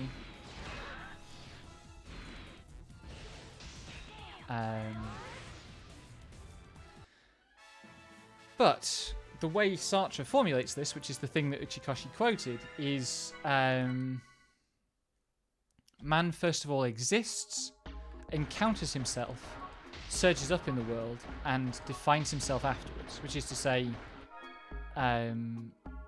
you know, you exist, you do some things, and then on the basis of those things, you decide what the meaning of those things is for yourself. And in Existentialism as a Humanism, Sartre works through a bunch of ways in which this manifests in human life. He doesn't talk about gender. He was in a very long-term and relatively stable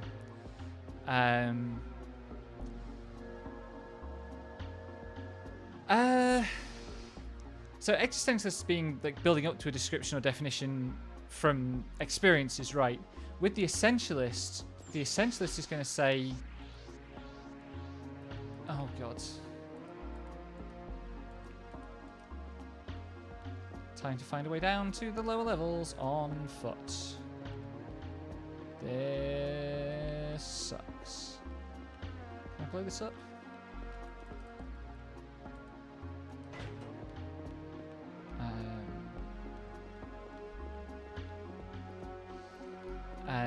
For essentialism, like, what the essentialist believes is that the essence is just there, right? The foundation of the universe is a set of definitions, a set of essences, which is nonsense, but it was a very popular view for a long time because it made this idea of like perfect expert knowledge possible.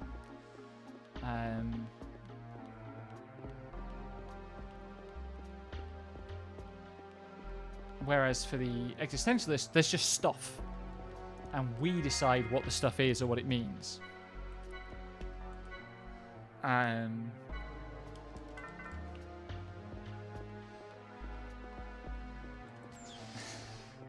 cannot comment at all on how this relates to FF14. I could believe that Emmett was an essentialist and the Warrior of Light an existentialist. And I don't just mean that kind of post hoc. I can believe that the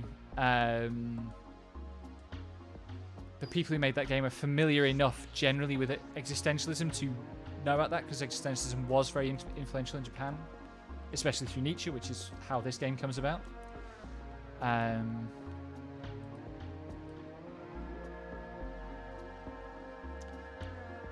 I think in most cases, crediting shonen protagonists as existentialists is probably overthinking it a bit, or you know, giving them too much credit at least. But there is a classic dynamic of narrative heroism, which in its simplest sense could be read as existentialist, right? Which is there's a system, a state, and the hero is defined in opposition to that state.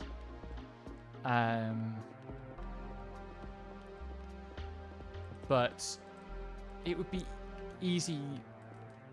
Why are the fucking lock bars reset?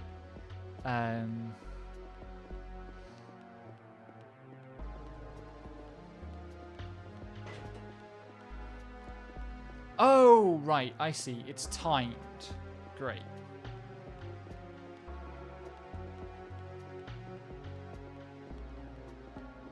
This is going to be some bullshit.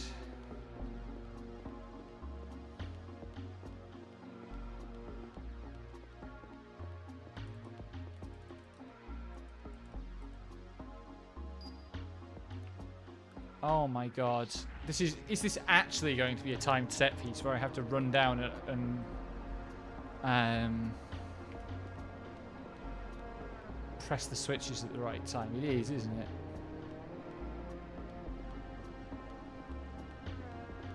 I can hear it moving. Yep, there we go.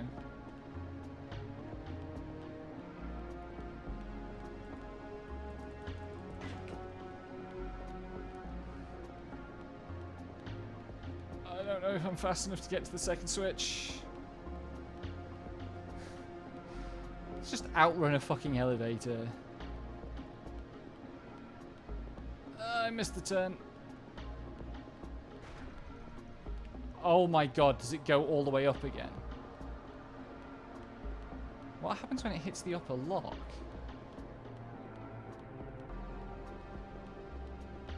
Do the locks open for it on the way up? Fucking hell. Why? Why is the video game? Ugh.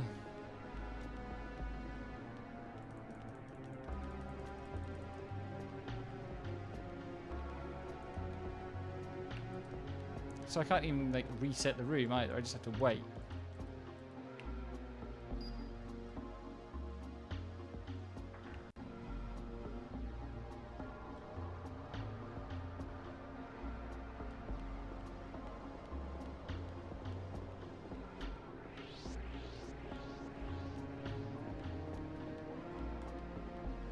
I'm not sure because the second one didn't stay open very long.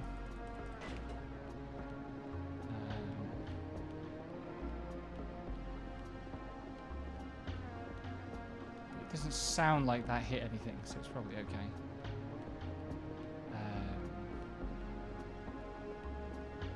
Oh, this one's going to be tight. There we go.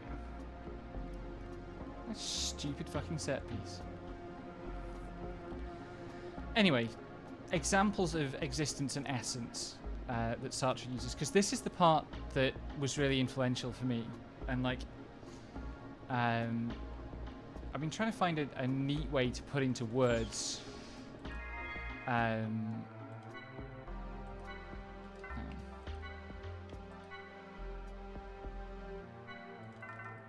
What this book means to me personally, but fundamentally, like everything I've done in philosophy since reading Existentialism and Humanism, sorry, Existentialism is a Humanism, has been in relation to this book, and quite a lot else besides. It was really powerful to me. Oh boy, it's a boss fight. Oh,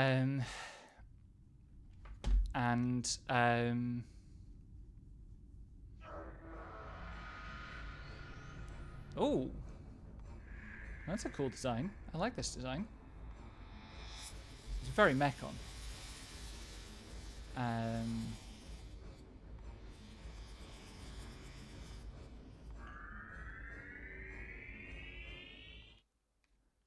What's this gonna do?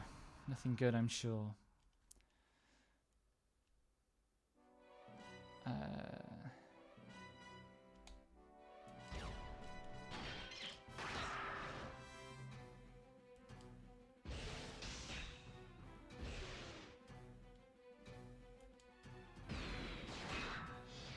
Right, so it, maybe it guards against ranged attacks at first?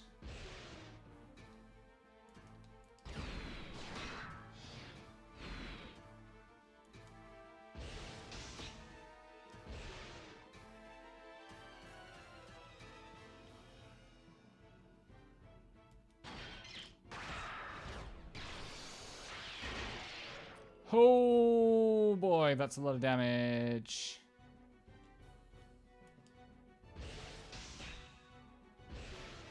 We've been here a very long time.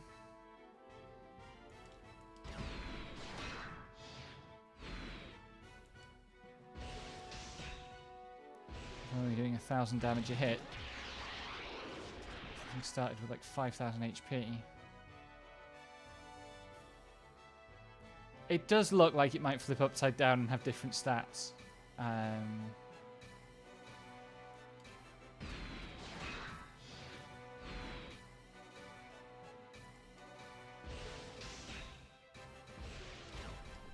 It's also, touch wood, so far, not terribly fast. I wonder if I should cast quick. I don't like that at all. I can't cast quick on mechs. Okay, great. Wait. This is a boost turn. I need to get all the boost I can.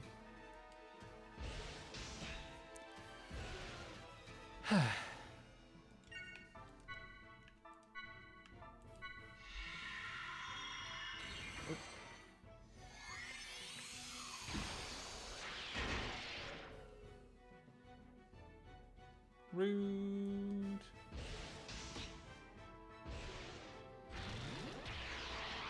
Oh, I should be using my specials. Although on this turn...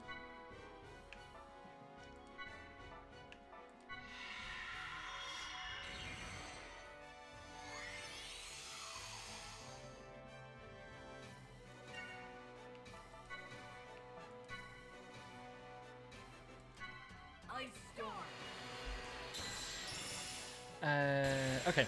Sartre's oh dear. I hate enemies with an absorb. That sucks.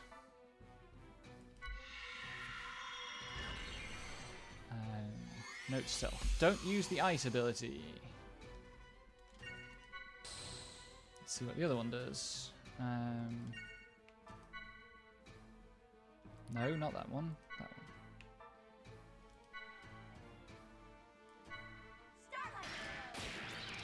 That was a bit more promising.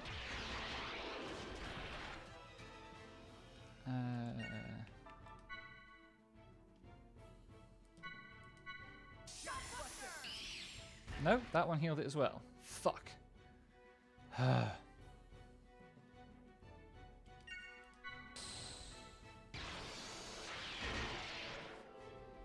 is so rude.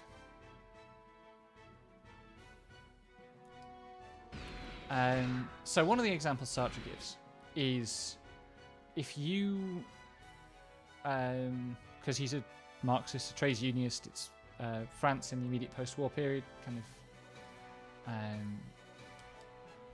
heyday of social democracy, and so on.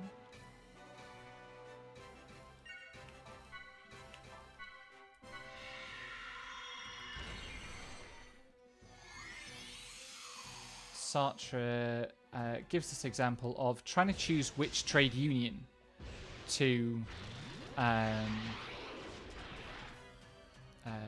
join. So you could join a Marxist trade union, or you could join a Christian trade union.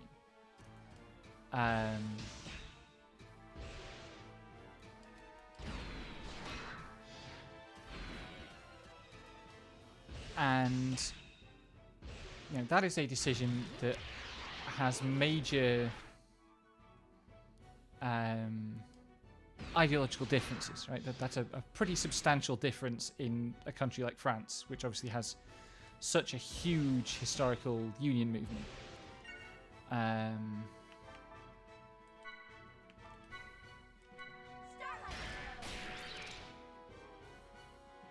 you on health? Yeah, okay. And he says, you know, maybe you come from a Christian family and your father's in the Christian trade union, but you and your friends are Marxists and you want to join the Marxist trade union.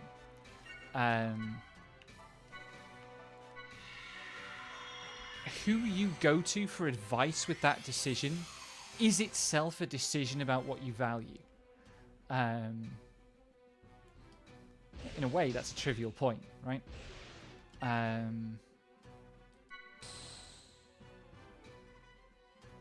Oh, it's going to change.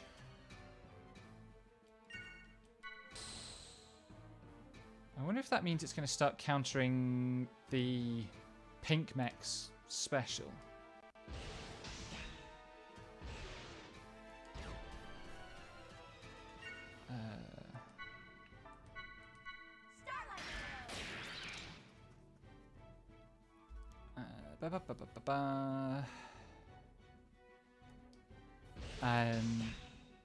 Yeah, you could go to a priest, right? And the priest would tell you Oh, it boost cancelled me. Boost skipped me.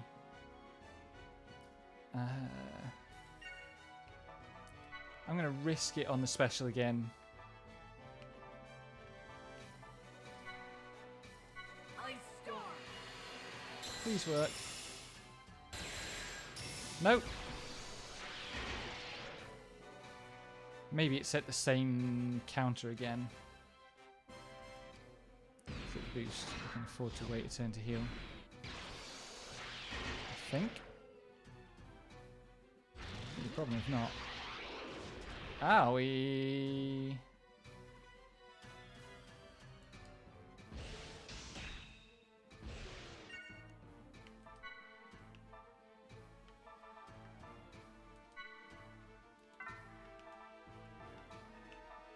What is happening to the cursor there?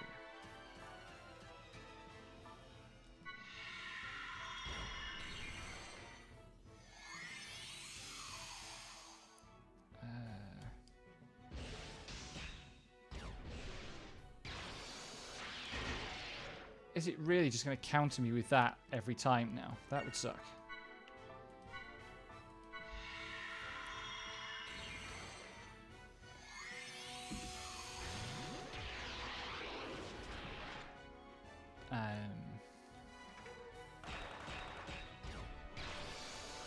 It really looks like it's going to counter physical attacks every time with that laser move, which I cannot afford to keep soaking.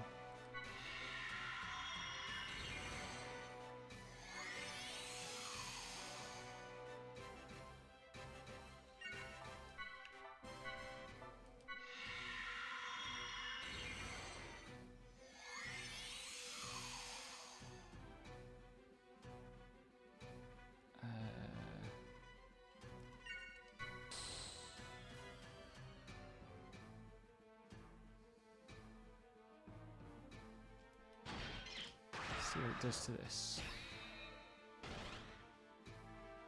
Okay, it did something different there. Please don't counter me with the same attack. It didn't counter. Cool.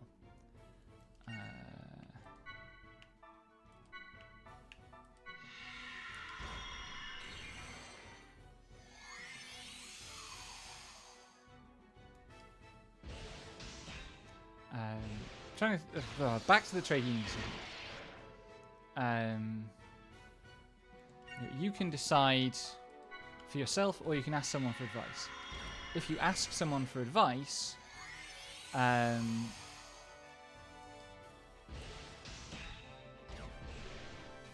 it's still doing this fucking counter. Oh, that's a different counter that does even more damage. Great.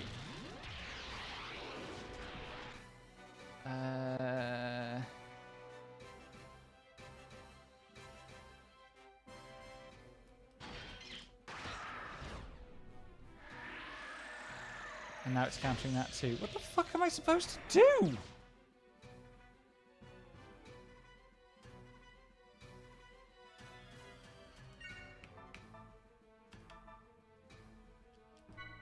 Doing this just to regain the health now.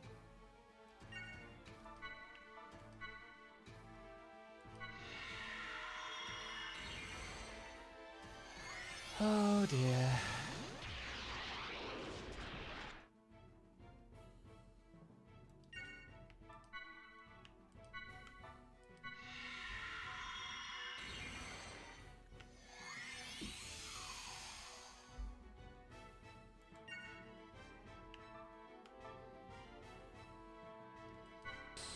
No, that wasn't what I wanted to do. Let's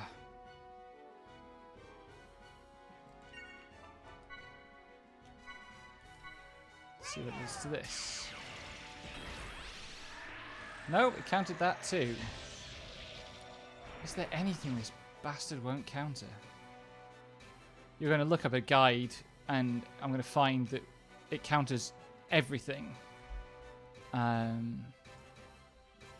That these mechs can do, and I should have brought the other mech and spec the other mech, which sucks.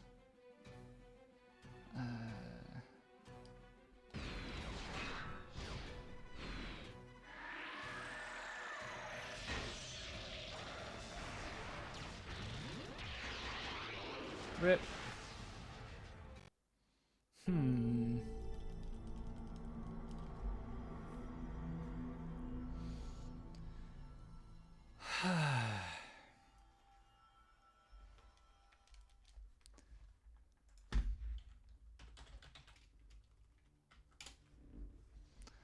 What's the damn thing called?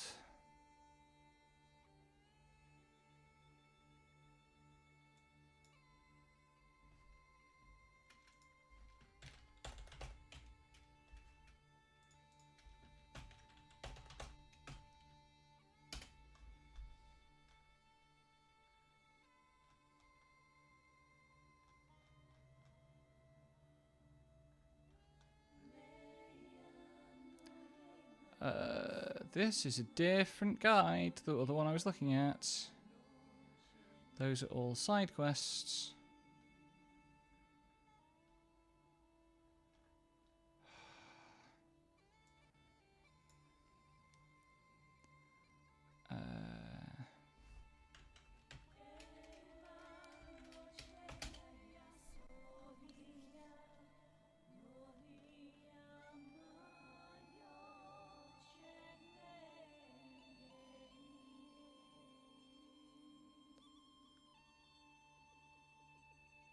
This is a different guide. Or I'm looking at the wrong section of it. I'm looking at the wrong section of it. I'm looking at the plot summary. That's what I'm doing wrong. Let's do that again.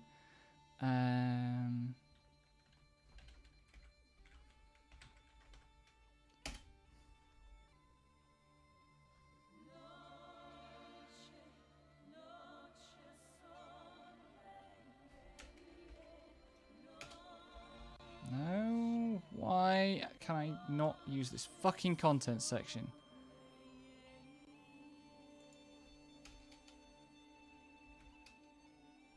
There we go.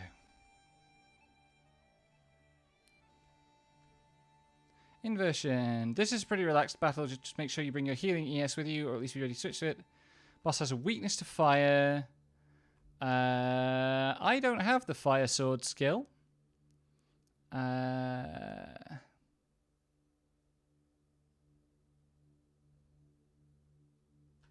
that's hilarious. None of that advice was any use at all.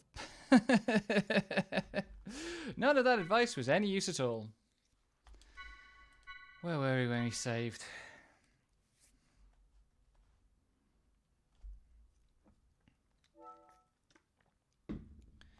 I guess I was talking about, like, the question of advice in Sartre. Why are the closed captions not working anymore? That's fun.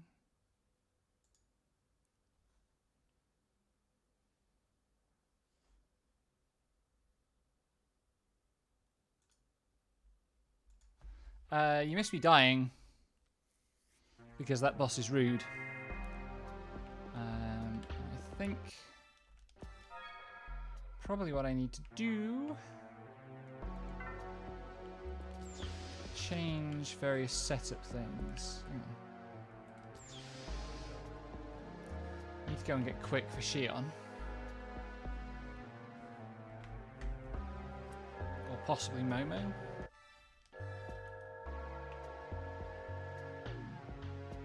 Hush you.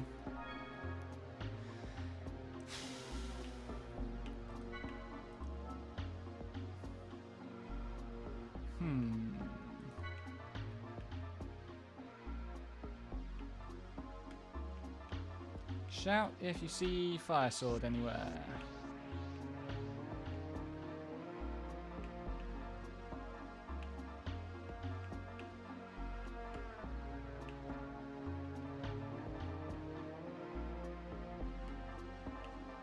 Flame sword, there we go. Doesn't have enough C points. Well, I have items for that.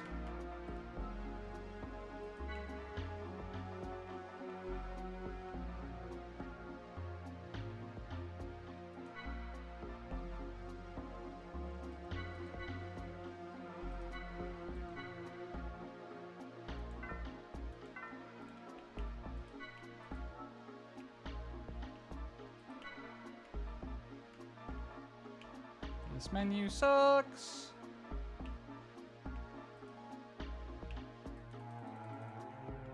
Oh, I'm unlocked.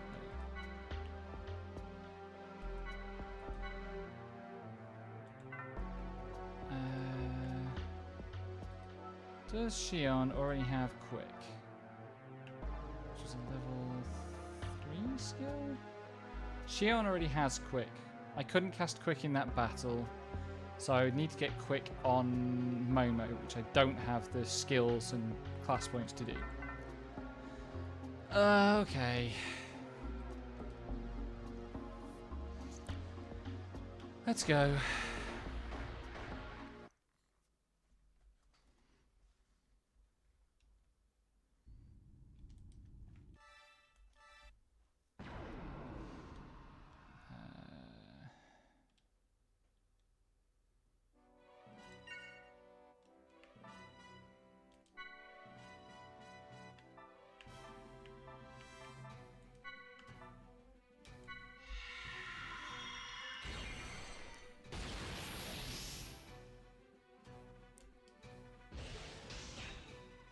Okay.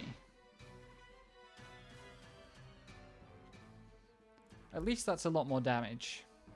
I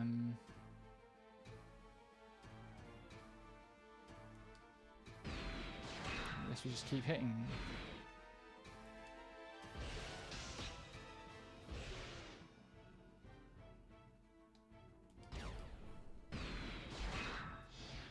I'm still trying to tell this fucking thing about the advice. So you want to decide what trade union to join, like the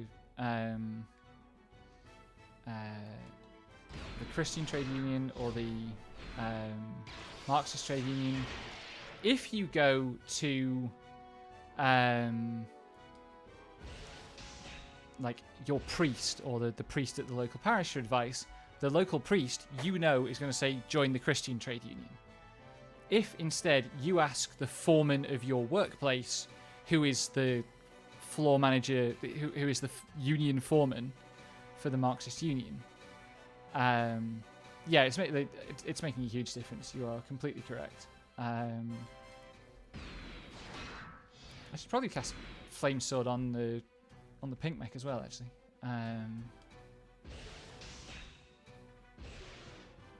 God, that's so much. I should, but not on this turn, because this is a boost turn, and I want to get the boost turns, because this is still going to be the more powerful mech. That looks like it expired. Isn't that fun?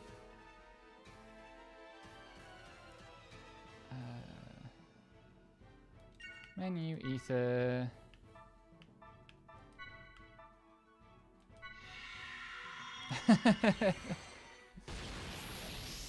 I would be stunned beyond words if the creators of Disco Elysium were not, at least to some degree, familiar with Marxist existentialism.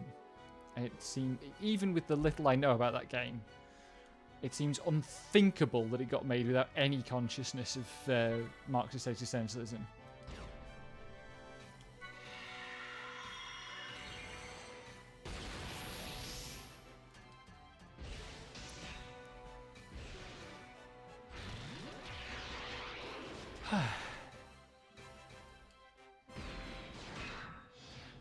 Holy shit, she was doing 200 with that attack before. Now she's doing 1200. Nice.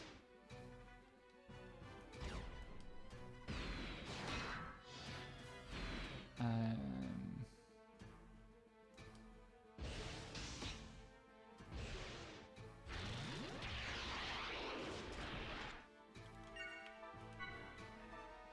do need to keep it alive.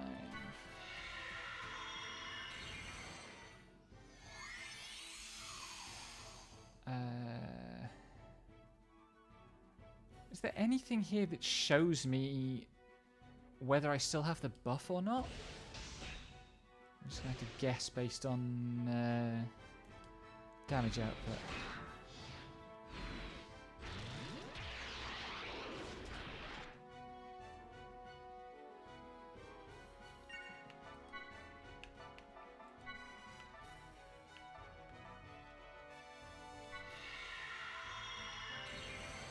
recast it just to be on the safe side.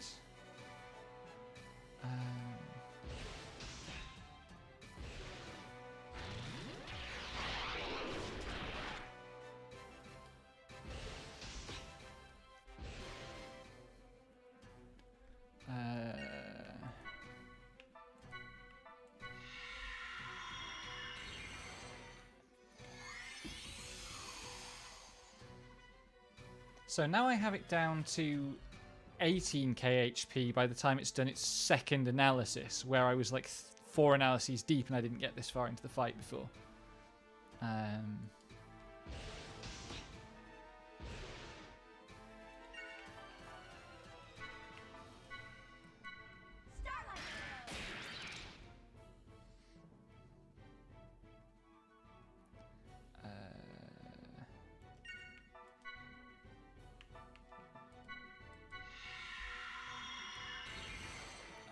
But the point of the advice example, right, is that when you decide who to go to for advice, you already know what they're going to say.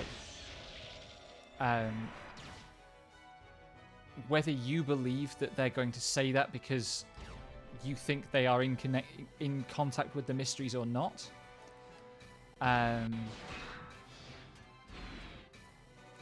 like,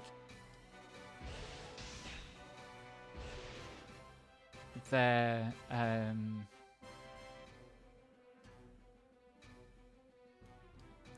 you are already making an essentialist kind of decision about what is important. This is new. What are you doing? That's probably haste. That looked like it was probably haste.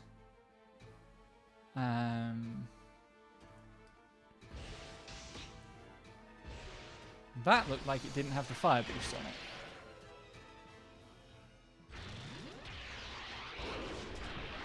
And that looks like I need to heal.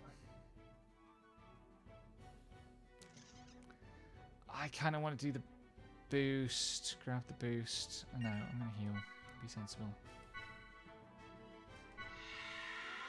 Did it say quick? I missed that it said quick.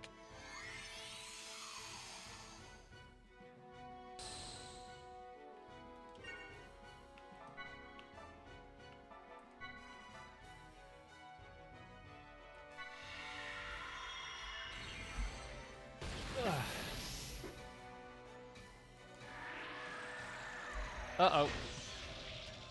That was where things started to go wrong last time.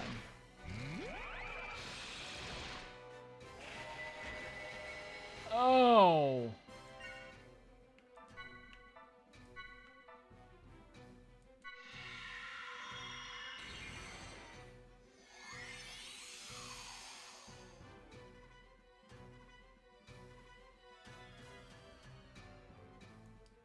Please don't counter hard. Okay, good.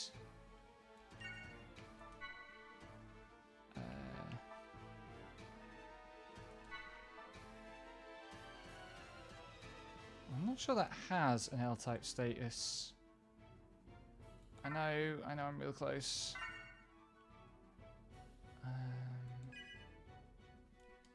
If I just get another good attack like the last one, I'll be there.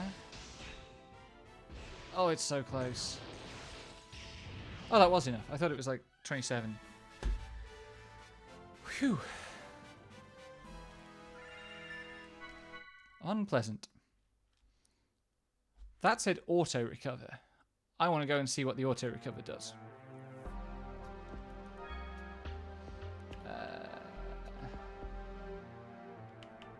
Tech.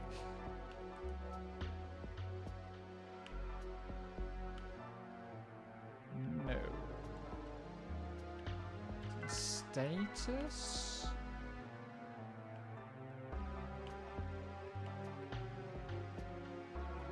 Oh, it's like an auto life thing.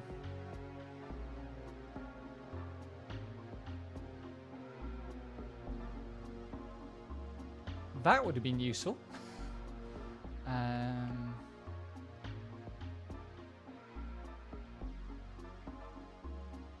There's some stuff to think about using that, but I think we're okay. I'm going to wrap it up for today, I think. But I will finish, like, I'll stop streaming, but I'll stop playing the game. I will explain some more. Oh god, am I going to have to do the elevator puzzle again?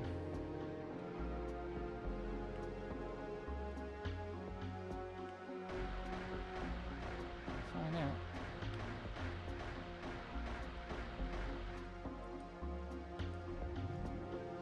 No, okay, good. Provided I can dismount the elevator at the bottom, I can go to the save point and it'll be fine.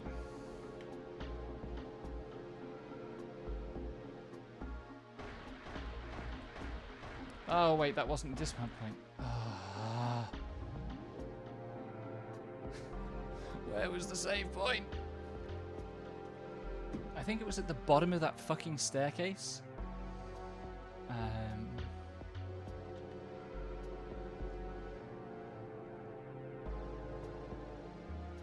Okay, advice.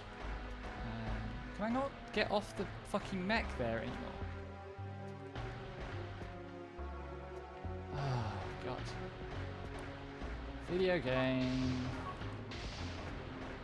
Are these monsters, the enemies in this area, going to respawn if I also don't know how to get to that chest. I know where I need to go, but not how to get there.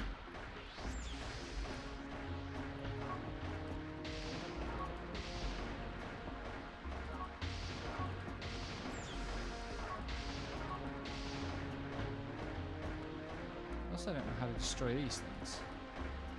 They look like I should be able to destroy them, but I can't lock on.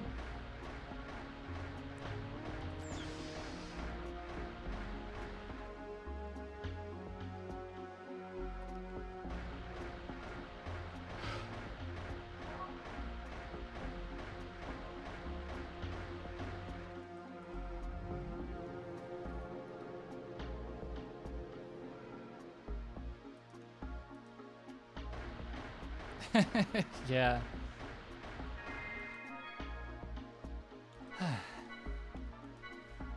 Okay, where's my hat? I have a hat for this somewhere.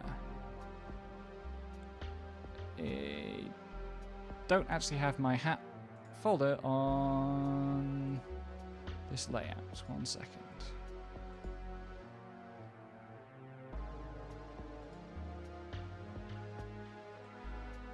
There we go. 1 hat. So, this fucking advice example.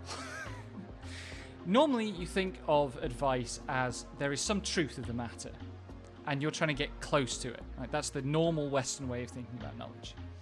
That there is some deep underlying truth and all we're trying to do is get to that truth. And what Sartre's example... I was just playing Xenosaga Mohop, let's be real. Like, explaining existentialism to you is actually less nerdy than what we were just doing. Although I guess a true nerd would have been good at the game rather than sucking at it and half-assing it like me. But what Sartre points out is that we decide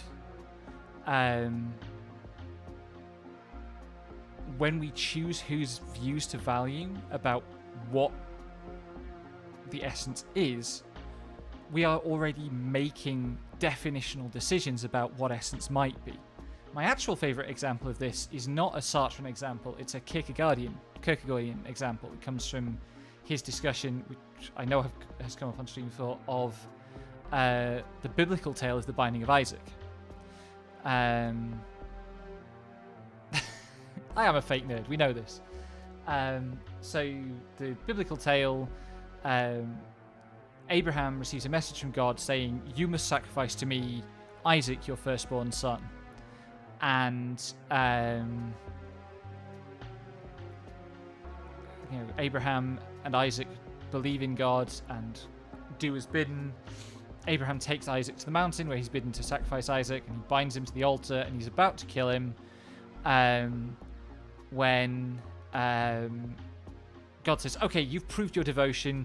Here's a ram that you can sacrifice instead. And the conventional Christian interpretation of this, it's a Jewish fable, and I don't know anything about the Jewish interpretations of it. The conventional Christian interpretation of it is Abraham proved his faith. God could see that Abraham was willing to sacrifice his son for God. And so Abraham was spared having to go through with it.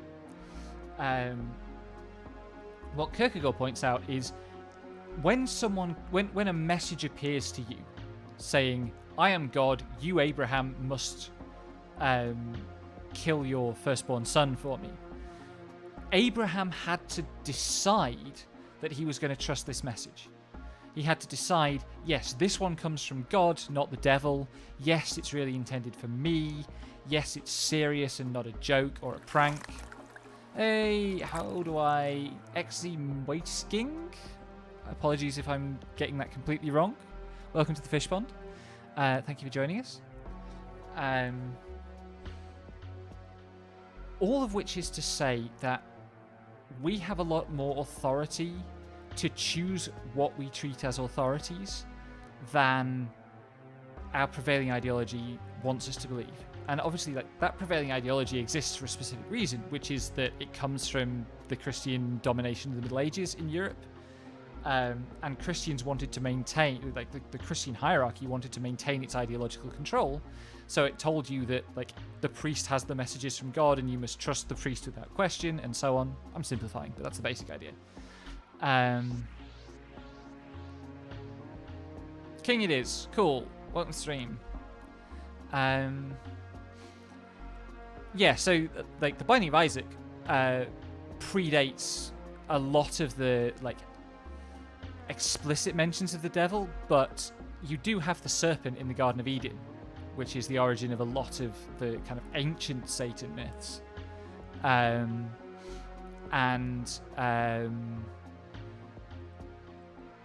There's certainly the idea of a Satan or of a tempting presence at lots and lots of places through the Old Testament. And, like, even if it's not Satan necessarily, it's heathen gods, it's rival gods. You know, the Jews in the Old Testament are one tribe with one faith, and there are other tribes with other faiths. And so even if Abraham isn't deciding not to be tempted by the devil, he's deciding that this is his God and not someone else's.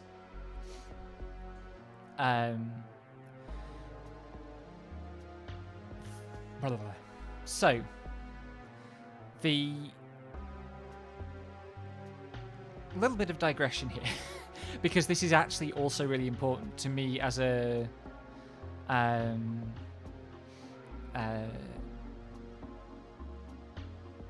as like a content creator, as somebody who creates things and puts them on the internet in the hope that other people will read them. Please read my stuff.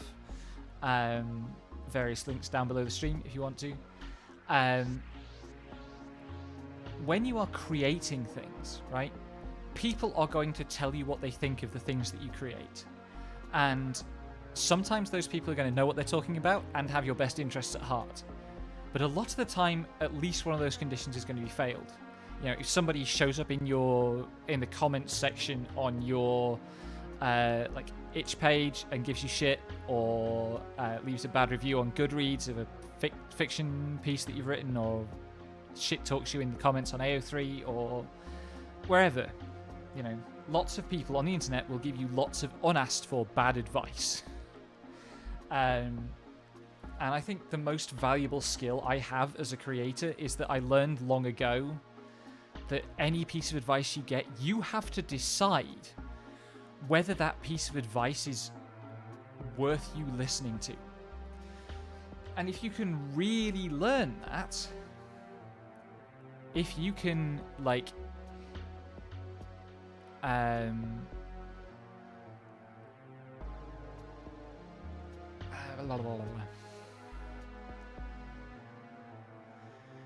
if you can truly internalize that judgment, then the haters cannot get you down. Because you can just go, this person's a hater, and I don't have to take them seriously. It's important to... Shoutouts to the closed captions, by the way. for registering hater as in David Hayter's name. This person's a Solid Snake voice actor. You should dismiss all comment. No, actually, David Hayter seems like a pretty decent bloke.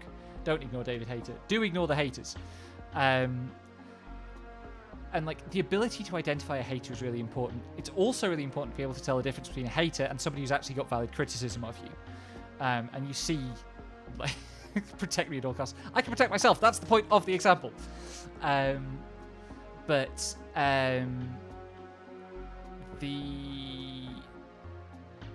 thing that a lot of big content creators stumble over, we see this in every form of streaming and content creation, is they are so used to filtering out the haters that when someone comes to them with a genuine grievance, maybe says, hey, like this thing you did was a bit racist or a little bit ableist, or maybe you should rethink that. They don't have the skill of telling the difference. This is, I think, the surface level explanation of why big content creators have such big meltdowns in response to valid criticism. Is that they whatever Knowles. Listen, it's really hard to squish me. It's hard to squish things at the bottom of ponds, and I am very, very nimble. Yeah, Lex, you're dead right. That's a good way of summarizing it. And the essence of that is you have to choose your own values, ultimately. You can't hand off authority for your values to someone else, because even handing it off is making a choice. So what your typical anti-trans bigot wants to do is say, no, we can't decide what gender is. We don't decide what gender is. Gender is this fixed thing. Maybe they want to cite, and you can see them citing different explanations, right? Sometimes they'll say it's a body shape thing. It's about what genital configuration you have. Sometimes they'll say it's a chromosomal thing. There's this absurd phrase, large gametes, right? Where some anti-trans bigots somewhere down the line got hold of the idea that in any species, one or other reproductive role will be associated with having larger... I forget what the technical definition of a gamete is. I think it is the chromosomal difference that accounts for variation in eventual reproductive role. So in humans, it's like the X and Y chromosomes. And there's this insistence that gender is always, if you have larger chromosomes... As we've just discussed, I am a small natural, and therefore I don't know anything about large naturals. Even after 5 years of HRT. That's not true. I've got horrible underboob sweat right now. Don't tell anyone I said that. I've got to stop making these jokes. They derail me completely. This would not fly in front of a actual academic class. Maybe it would. I don't know. Sometimes my students are pretty cool. What am I talking about?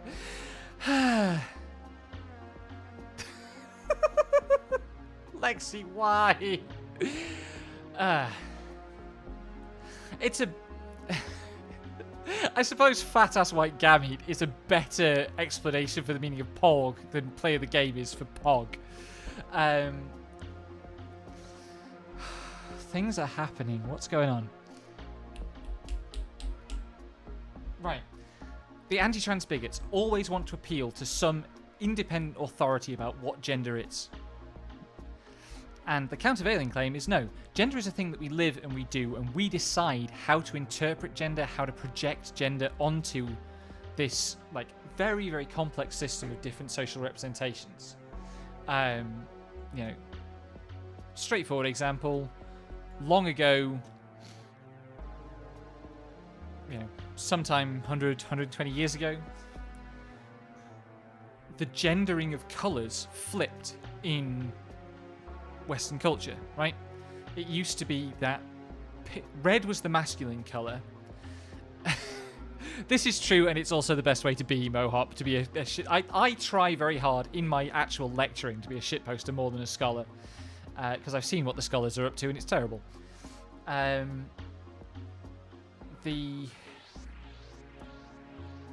used to be red was the masculine colour, it was the aggressive colour, and so pink was little red, so it was the colour of boys. And then somehow that got flipped. So blue became the boy colour and pink was the girl's colour. I forget what the exact story is, but that is just us projecting a particular meaning onto a differentiation that exists in the world. And it's something we decide to do. Gender is just this network of fundamentally arbitrary associations that cluster culturally around reproductive role, but there's no good reason for them to, right? There's no particular reason why cooking is associated with being able to be pregnant, or gardening, and there's no particular reason why like violence or physical strength is associated with insemination. Can I say insemination on Twitch? I mean, wow. Okay, I'm really impressed with this auto captioner that can sometimes figure out that I said insemination. That's non-trivial.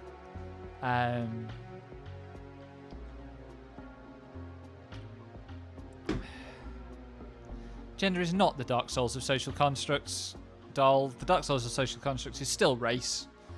Race is all of these things. Gender is an entirely subservient system to the racial order, and has been for at least the last 200 years. All of this critique is also made about race. We have, again, a colour differentiation, light and dark, and various other cultural differentiations as well, onto which is projected all this other stuff. If you want to read about race and existentialism, the place to go is Franz Fanon, black, I think, Marxist existentialist of a similar period to Sartre, a bit later, I think.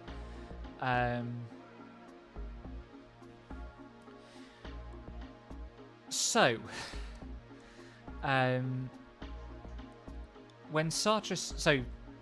to wrap all of this up, right? Mohop, every time you make an innuendo like that, I assume you don't know what it means. It's still funny, in the best possible way. Gender is sometimes like your beans and sausage, even if you don't mean beans and sausage euphemistically, because gender is sometimes cooking. I said cooking, C-O-O-K-I-N-G, not cucking, C-U-K-I-N-G, before anyone gets on that one. That can also be gender, but...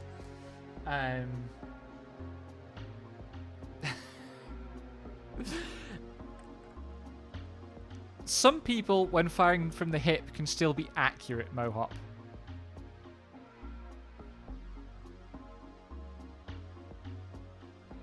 Yeah, I mean, you're not wrong. Like, any definitional exercise falls under this critique, right? The roguelike thing is just like is a hot dog a sandwich debate. I maintain, by the way, hot dogs are tacos. Completely different. A taco is a form of book.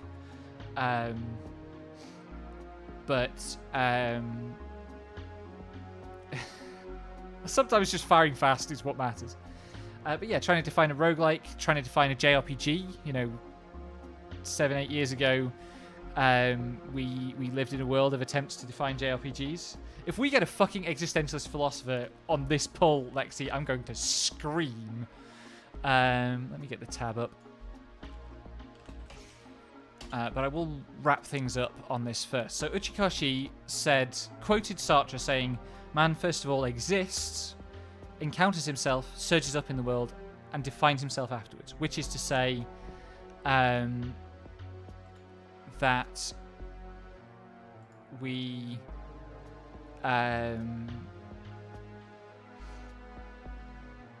our meanings are projected onto the world. And what Uchikoshi was saying was, okay, we decide whether we're going to project trans and non-binary meanings onto the world or not.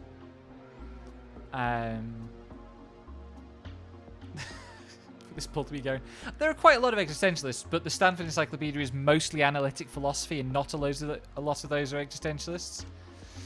A utilitarian is far more likely. Let's get the thing up. Where is it? Pop. That shouldn't be loading that. Where are we? What's this going to do?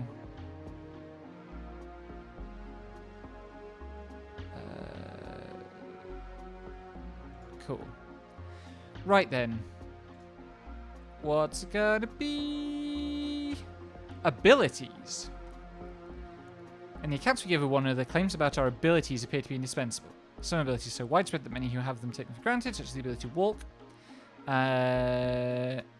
Others are completely rare and notable, such as the ability to hit a Major League fastball. Notice the very ableist assumptions in here, right?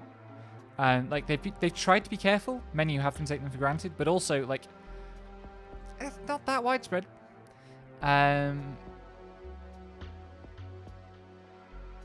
In either case, however, when we ascribe such abilities to one another, we have the impression that we are making claims that whether or not they were saying or not, sometimes true. The impression of truth exerts pressure towards giving a philosophical theory of ability. It's not an option, at least at the outset dismissal. So, this is about the question of what it means to say of someone that they have an ability. Because to have an ability is not the same as saying someone used an ability, is the problem. You know, I may have amazing blitzball playing abilities, but we will never know because blitzball isn't real and I can't play it. Like, there's no facility in the world where I could try to play blitzball.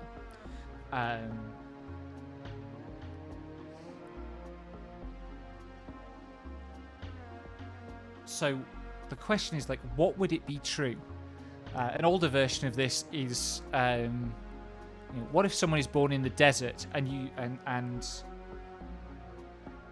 it is true that they would be a natural surfer, but they never see the sea, so they never actually surf. And so the question of this article would be, is it possible to say of someone that they would be good at a thing without them ever demonstrating that capacity? Is it possible to infer from abilities that one person has demonstrated that they would be good at something that it's impossible for them to try? So, like, you know, when we talk about which historical figures would be good at Twitter, for example, you know,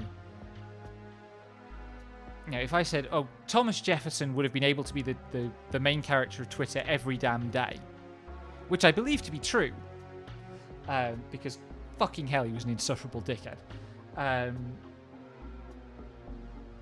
I'm making a claim about the world. I'm making what seems to be a factual claim about the world.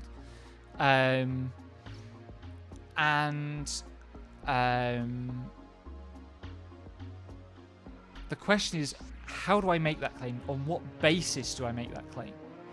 And so this talks about, like, dispositions. It talks about modal theory's ability, what it would be possible for things to do, and so on. There are huge amounts of debate over all of this stuff, and it's all horrible, and I don't want to get into it. The first name listed here is fucking Carnap, who was a dickhead. So there's your insult. Let me just get back to somewhere I can see the chat. Turn that off.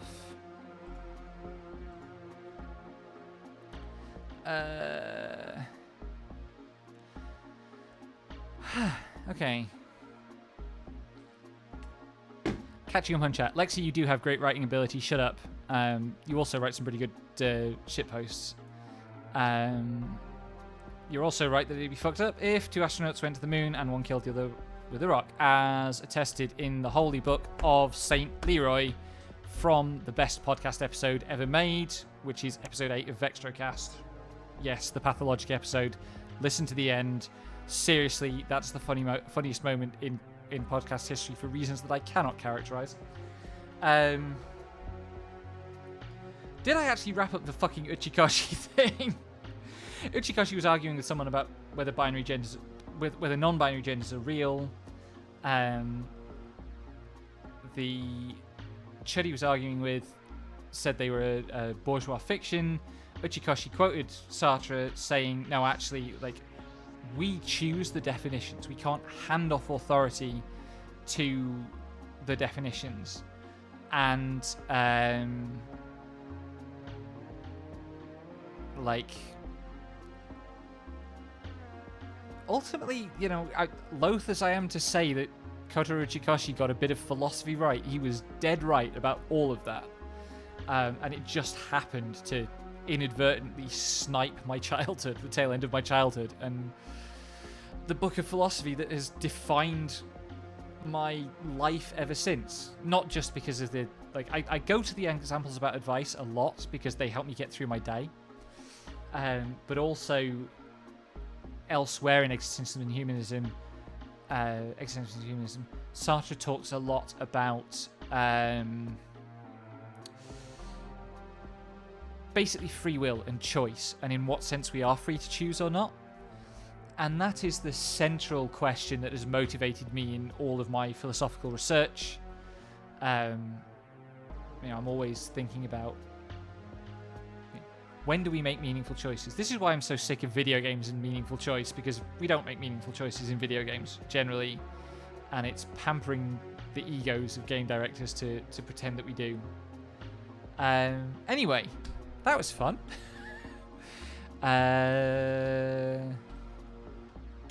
Let me see who's live that we can raid. If Twitch will load. No one's live that we can raid. Okay. I'm going to wrap it up there then. Thank you all for being here. Thanks for the company. Thanks for putting up with my whinging about this horrible video game and its bitch-ass difficulty. I'm not going to raid Stormwind Doll. Also, yes, no video game has offered more choice than Shadow the Hedgehog. You are quite correct. Thanks for being here. I'm streaming with Lexi on Wednesday. We're going to finish that SM64 Sonic Adventure bullshit. And I haven't decided what else I'm going to do for solo stream. I want to start doing, like, creative streams. We'll get to Xenosaga 3. There's like 3 more bosses in this game, and then we're at Xenosaga 3. It's fine. I want to start doing, like, creative streams and maybe even talky streams. I just don't have the confidence, and I'm worried that people won't show up for them and stuff. Although I've just been talking for like half an hour or something, which was fun. But I'm going to stop talking because my throat's a bit dry and it's really hot and I'm dying and I have to go and do medical stuff anyway. Thank you all for being here, and may those who oppress you learn shame. Good night.